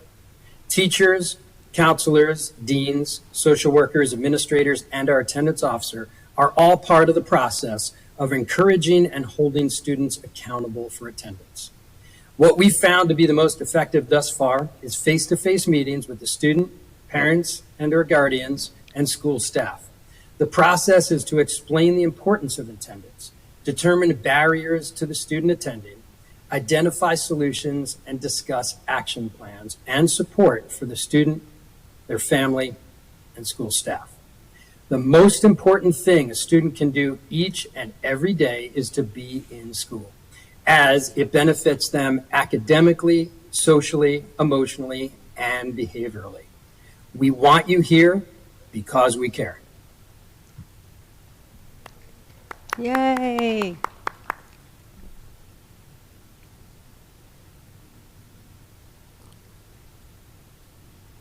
Six, seven, eight.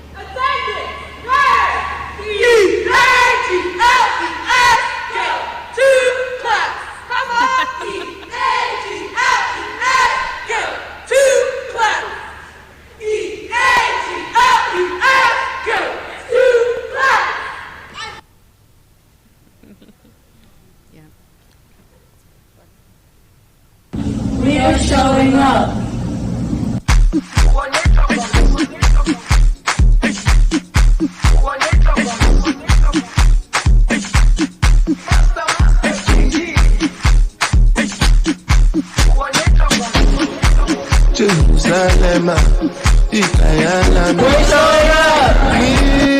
Ilondoloze, We're showing up. Zungangishilana, Jerusalem, Ikayana, Ilondoloze, Ambenami,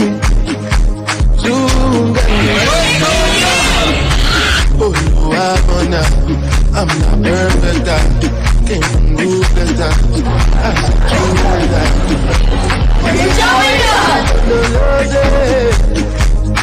I'm showing up.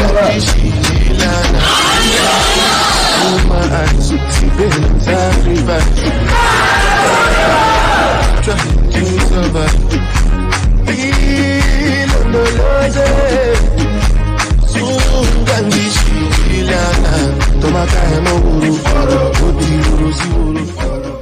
And our last excitement is from Baldwin Intermediate. No, Hello it was there from from Mayfield Alba. Intermediate It's, School. that's This not is the right Robert Vapernak, one of your school counselors. I'm here today to talk to you about attendance. So the Virginia Department of Education.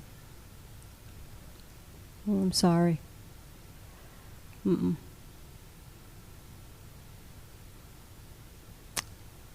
It was the one with Miss Finnegan. Uh-oh.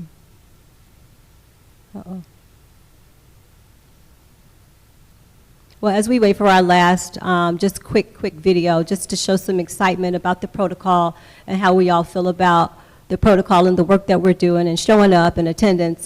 That's all that I have, and I just want to thank you for the opportunity to provide these updates. And it's just the last one, Baldwin Intermediate. That one right there. Yes, ma'am. This one is super cute.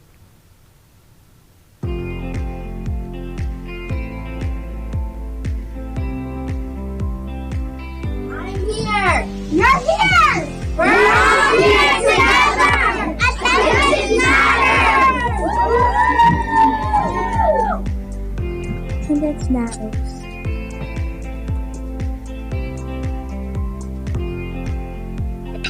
At Baldwin Intermediate, we believe that consistent attendance is the key to success.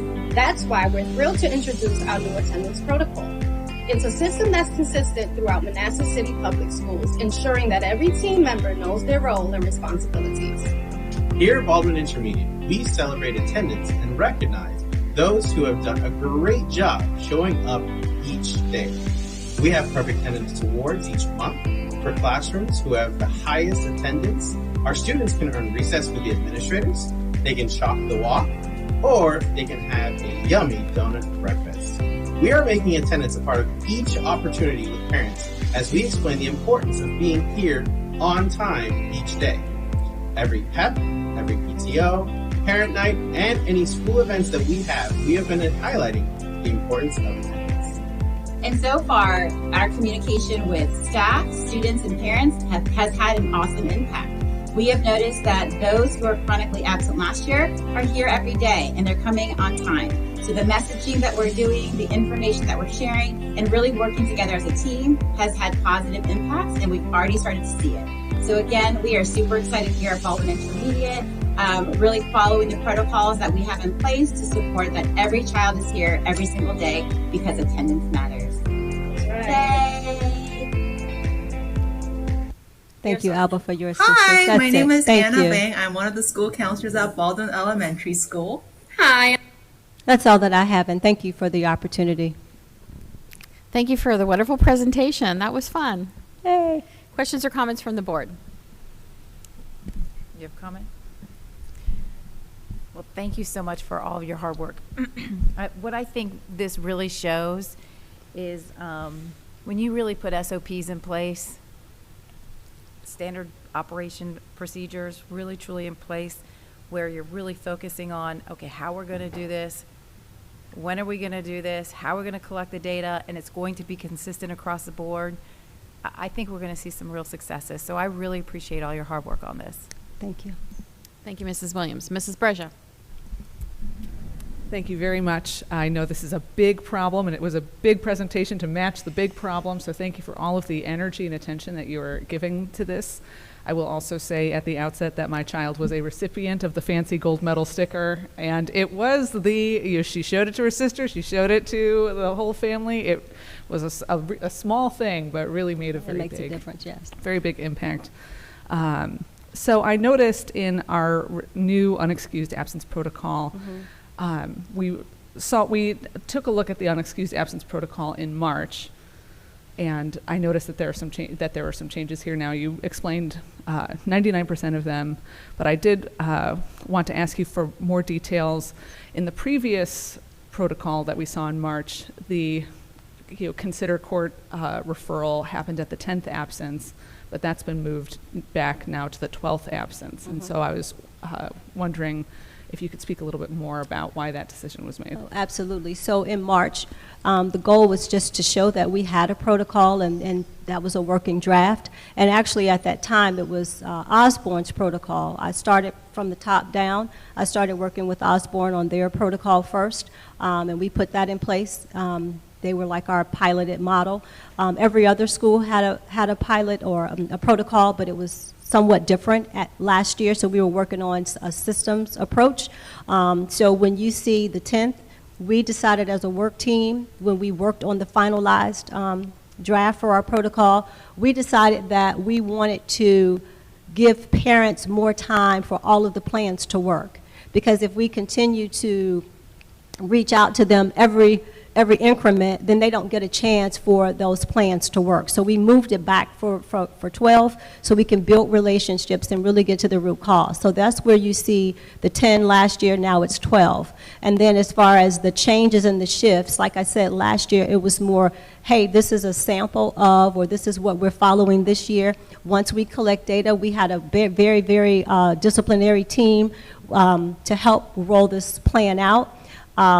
And so at that point, we decided to move when we contacted parents for court, and then we also moved home visits where they were, and you talked about them being, the language being a little bit more, I can't remember the word you used, but stronger. It was a little stronger language. Yeah, we wanted to put yeah. that strong language in there, and that's why you see a discrepancy between March and between now, because now this is the finalized protocol. Last year, it was a work in progress. Right. I mean, I'm totally on board with continually improving. Thank you for that. It makes sense to me that for the final intervention referral to court that you would want to give the team opportunity Just some more time to figure out what exactly is Right. going on. So that is, thank you for that explanation. And you might see some differences next year with the protocol. As we continue to look at data, we might have to shift our practices based on our data. So we're trying to build relationships, really get to the root cause, and that's where you see some of the discrepancies between my presentation in March and my presentation today. So that's where you see that's why you will see those discrepancies. Yes, I mean, generally I'm very happy with, everything you're saying makes perfect sense to me. Thank you. Move the more vigorous actions forward, especially if we're dealing with unexcused absences, why wait to do the personal phone call? Move that further Right. up to get to, really hit the root earlier. But of course, protocol is not useful unless we actually have follow through. How Absolutely. is that going? Are we, have we run into any barriers in our execution? Are our staffing levels and resources sufficient to meet our new protocol goals? I'd like to give you a chance to talk about that. Okay, so we can pull weekly reports, and we have been pulling weekly reports, and I've been sending them to different principals to kind of follow up and making sure that they're identifying those students who still are in need of some type of intervention. There is a report that we can also pull called the SRC report, and I ran up on the report last year, and now I'm connected and obsessed with this report. And what this report is kind of telling us where we are with the 5, 7, and 10, and it's called the student record collection. So you can also look at that report to determine if we're implementing the protocol with fidelity, and just pulling reports, attending the attendance teams, Every attendance team meeting that I have attended, it has been very positive, uplifting. They are very focused. They have their agendas. They have not identified any barriers to this protocol. I do know that teachers can use Remind to reach out. I know initially they thought that the teachers had to call every single parent, but they can reach out through Remind. They can reach out via email as well. Okay. And then, yeah, so All I right. have not heard of any barriers to implementing this protocol. So far, everyone is pretty pleased with it and excited about it. All right. And it is something that we're going to keep an eye on as Absolutely. the protocol develops. Okay. Absolutely. The root cause questionnaire that the team sits down and discusses, is a student struggling academically, all of that stuff. It's very important, obviously, to do that at the individual level. Are we going to, at any point, aggregate that data to see? Absolutely. So in order to do that, we have created a Google form for this instead of paper pencil, so we can easily look at a spreadsheet that will let us know where we fall. And so maybe by September, by the second semester, I will meet with principals to say, well, where are we with our root causes? What are some of the data, what are the data telling us as far as the root causes? So I'm going to keep these eyes on all that we're doing. Right. So please rest assured of that. And then especially our data and looking at the root cause, because that's the main goal. We just want to know why, and we want to know why so we can get better. And when we get better and we know why, and then we should see some gains in our attendance and students wanting to come to school. And I'm reminding myself, back to my earlier topic of the protocol, the unexcused absence protocol. The March version used the phrase attendance contract, and this version uses care plan. These are the same conceptual thing. Okay. I just thought care sounded sharp, sounded cute, so I wanted to do care. So we like a care team, a care plan, just because we care. And that's what we're that's our whole premise. We care, and that's what we're doing, and that's why we're doing the work. So I just kind of thought that sounded catchy versus saying you're going to do an attendance plan and we're going to have an attendance meeting. So we have a care team meeting, we have a care plan, we have a care list, which is our watch list, because we care and we really want to know why students are not coming to school. So we changed everything to care, but it has the same meaning. So I noticed we obviously are participating in the Engage program to the fullest extent that we possibly can, which I appreciate. So the kids who are enrolled in Engage, are they still getting care plans and are they still in our internal process? They are. Yes. They are, and that's why it's so important to go through and scrub that data to get students who have moved, to make sure that students are in actual Manassas City and not Manassas Park or somewhere else, to make sure that, in fact, those students are all ours. So they are still, in fact, in the program, and we still have room for more students to enroll.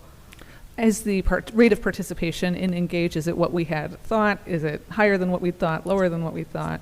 I can be honest with you. It was a new initiative, and to me, it had a due date. So we didn't really know what to expect. I was trying to wrap my mind around academic coaches for the entire state of Virginia, for the entire issue of chronic absenteeism when you have schools at 30 and 40%. So many schools are at a level 3, so it was me trying to wrap my mind around it. So I can be very honest with you, I didn't have an expectation, but I was excited about the opportunity and very optimistic and hopeful that anything will help our students and our families. And I wanted to make sure that we were participating in this initiative. So we only had 227 students. I didn't really have an expectation at that time. It would have been nice to get at least half, but I'll take 227.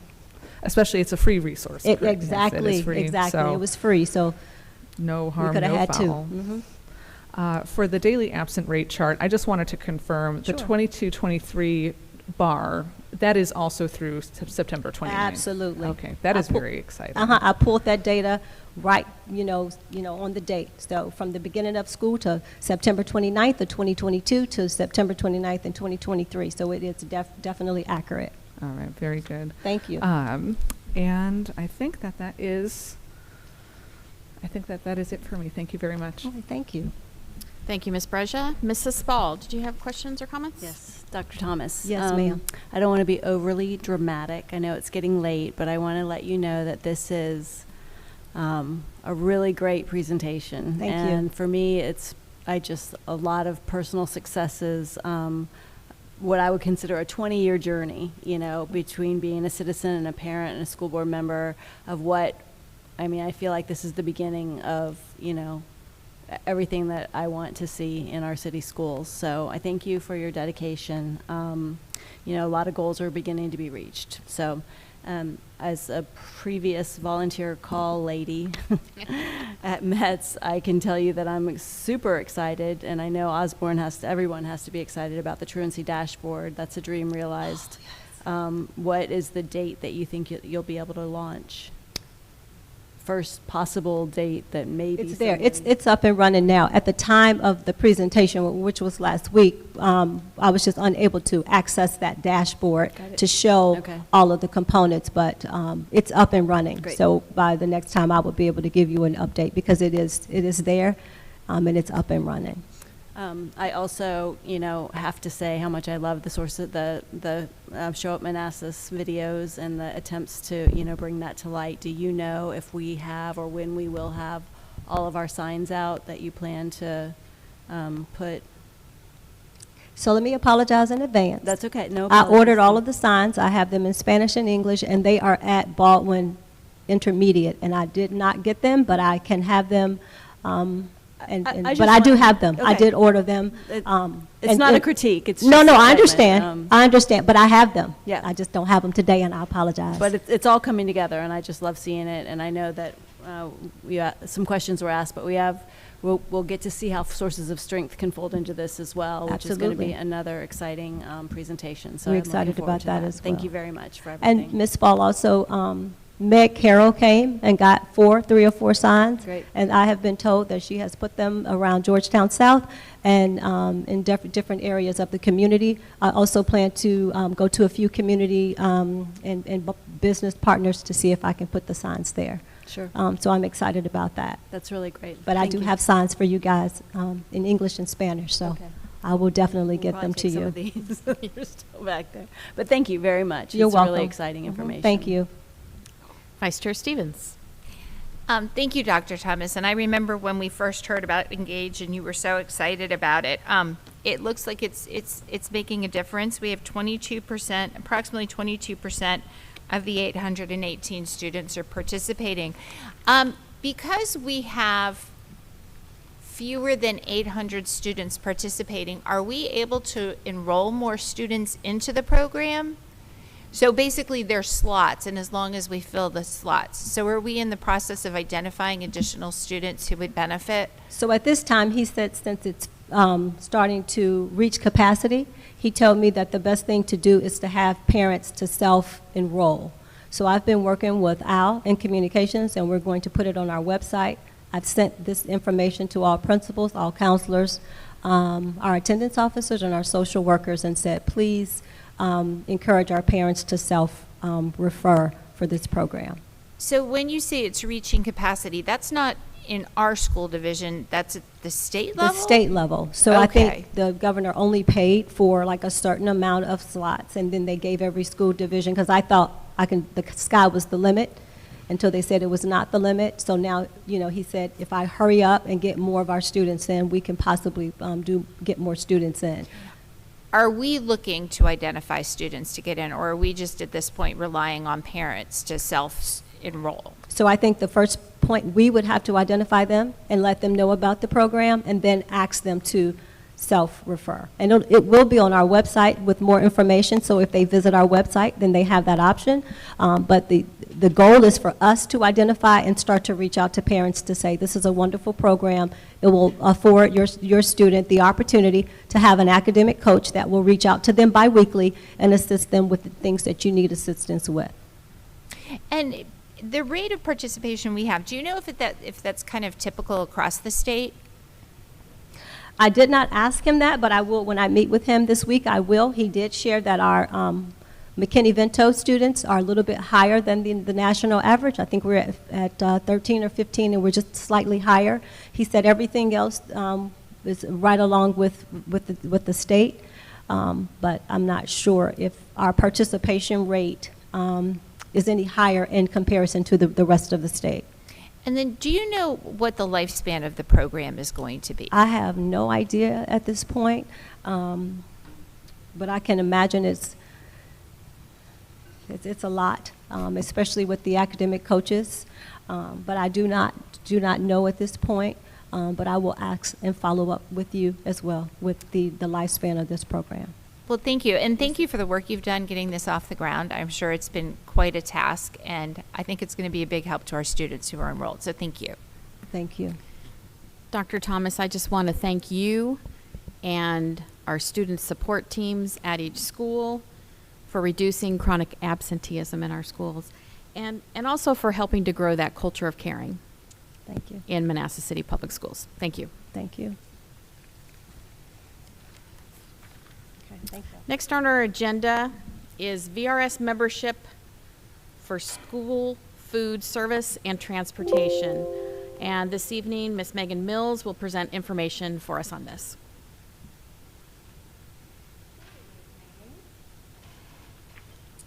Good evening. I'm here tonight. I'm filling in. I'm going to go over some slides with you on VRS membership for transportation and school food services.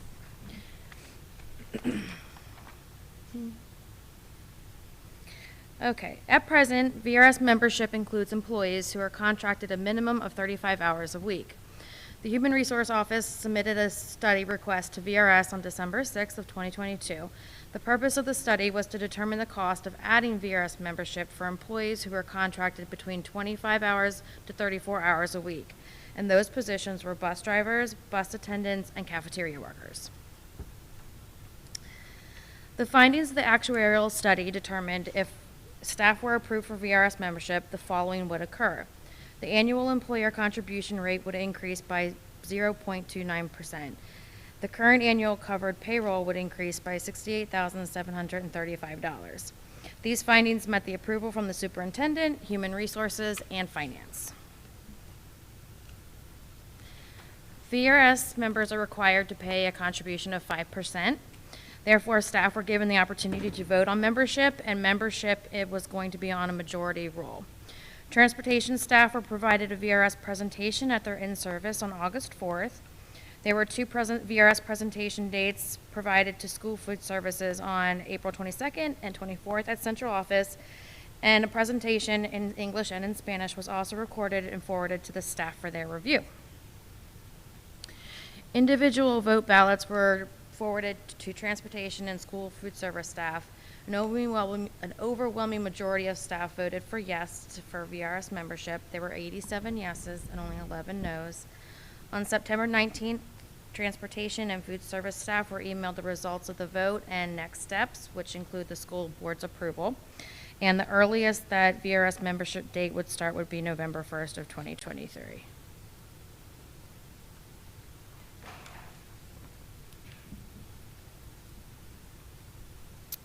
Is there a recommendation? Well, first I have two questions. Okay. Thank you, Mrs. Mills. Good job. I just want to clarify. I remember the impact of the budget was minimal, and I see that it's in here. And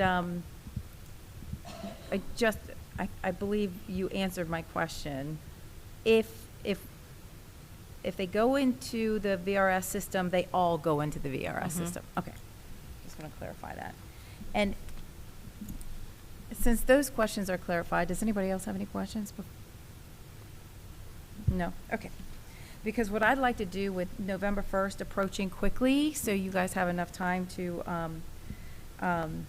do the processes and get everything done so you can make this happen by November 1st, I'd like to make a motion that the school board of the city of Manassas waive second reading and approve the resolution for school food service and transportation staff who are contracted 25 to 35 hours a week become VRS members. Second. I have a motion by Mrs. Williams, second by Mr. Hollingsworth, that the school board of the city of Manassas waive second reading and approve the resolution for school food service and transportation staff who are contracted 25 to 35 hours a week become VRS members. Is there any other discussion? All in favor? Aye. Any opposed? The motion carries 6-0. Thank you. Thank you, Mrs. Mills. I'm happy for those staff members that they'll participate in that now.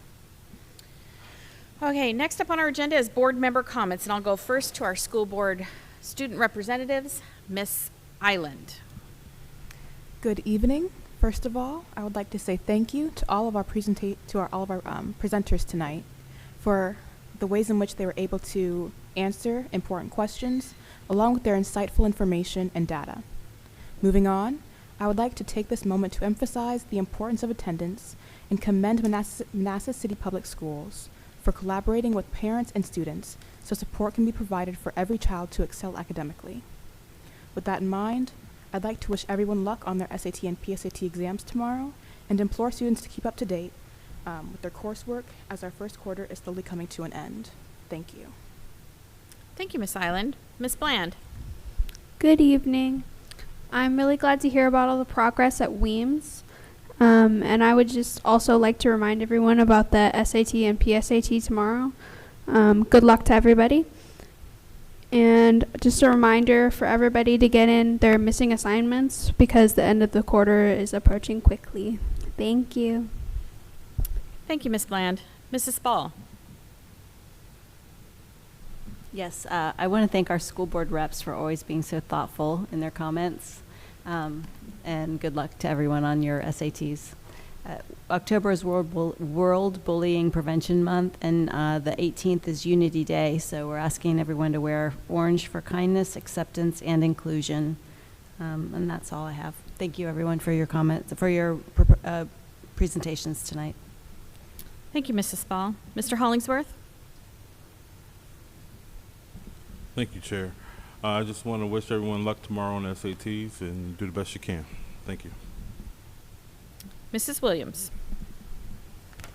All right. Again, also, I'd like to thank the two of you for your comments, your patience. I appreciate it.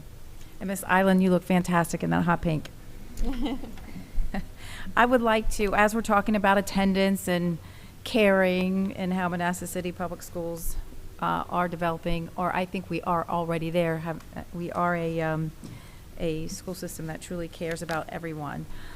There is a family engagement series happening, and the next one will be held at, actually tomorrow evening from 5:30 to 7 at Round Elementary School, and it's on Hastings Drive.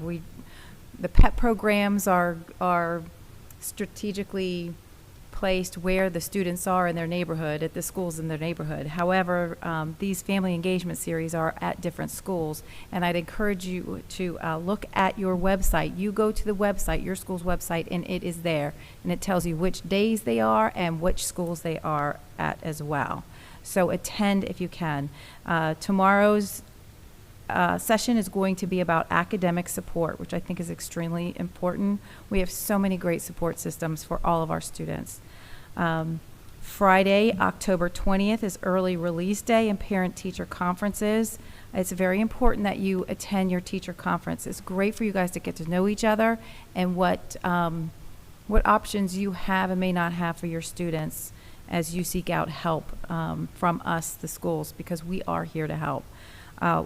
On the 23rd, Monday, there's no school for students. Tuesday, tonight, the JV football team plays at 7:30 at home. So if you've got time, go to OHS and check it out. I don't know how cold it is tonight, but if it's not too bad, get out there and check it out. They're a really good team this year. Wednesday, October 11th, we've got varsity field hockey, and they're playing Freedom South Riding, and the reason I mention it is because at 6 p.m. it is senior night. Also, the volleyball team is playing Freedom South Riding at home at 5:30 and at 7 o'clock, and it's senior night. Thursday, October 12th is the choir concert, and it's at the auditorium at 7 o'clock at Osborne High School. Friday, October 13th, we are playing Patriot, but I think it's at Patriots. So if you've got nothing to do, go drive out there and check them out. Special Olympics is having their event on Friday, October 13th, under the lights. Every year I've been a part of it. It's always been during the day, and I'm really excited for this year to be under the lights at 7 p.m. on Friday, October 13th. Saturday, October 7th is the cheer competition, and it's at Brentsville at 3 o'clock. So I just wanted to share those events that are happening, and again, encourage every parent, every student to go to your website. There's so much information there. You'll find anything you want to know there. Also clubs, there's so many clubs to join. I know many of them already started, but there's still time to participate in those clubs. That's all I've got. Thank you. Thank you. Mrs. Brescia. Thank you. I'm going to use my member comment time to make a personal announcement. If anyone had not already seen or heard, I'm expecting a baby. It is a boy. He is due March 28th, and I have calculated that this is an Osborne High School graduation date of 2042, if you can believe it. So I wanted to share that good news in case, in case that has not gotten around. And just my final remark doesn't have anything to do here with Manassas City or necessarily the United States, but I just hope everybody, given the events of this weekend in the Middle East, joins me in praying for peace. You hate to see so much violence in the world. That's it. Thank you. Vice Chair Stevens. Well, first of all, congratulations, Ms. Brescia. Your son is going to have two big sisters who rule over him and act like mothers. I did want to say, just real quick, thank you to everyone who is a part of the MCPS family who's working so hard every day to ensure that our students are successful. Tonight we got to see so many presentations that really talked about the things that go on behind the scenes, that you don't see every day, the things that our schools, our staff are doing to ensure and guarantee our students' success. So from the bottoms of our hearts, we thank you for all the hard work you're doing, and I echo Ms. Brescia as well. We need to pray for peace for what's happening in other parts of the world, and be thankful for what we have here. Thank you. Thank you. And I'll wrap it up with thanking my fellow school board members for your commitment to board development and on your awards tonight. And I also want to do a shout out to Dr. Karen Wallace of Osborne High School and all our other teachers and educational support professionals in Manassas City Public Schools that use Monday to teach students about the importance of Indigenous Peoples Day. Indigenous Peoples Day is meant to honor Americans' first inhabitants and the tribal nations that continue to thrive today. This day is about reclaiming histories. It's acknowledging the history of dispossession and violence against Indigenous people. Indigenous Peoples Day has been recognized for decades in different forms and under a variety of names to celebrate Native Americans' history and the culture, to recognize the challenges that they continue to face. In Manassas City Public Schools, we recognize Indigenous Peoples Day, and at least this year, we went to school. We went to school to recognize the historical importance and for the opportunity to continue learning every day, whatever it takes. And that's the end of my comments. Thank you. Motion to adjourn? Chair, I move that the school board meeting adjourn. I have a motion by Vice Chair Stevens, second by Mrs. Spalt, that the school board meeting adjourn. Is there any discussion? All in favor? Aye. Any opposed? Motion carries 6-0. We are adjourned. Thank you all for coming tonight.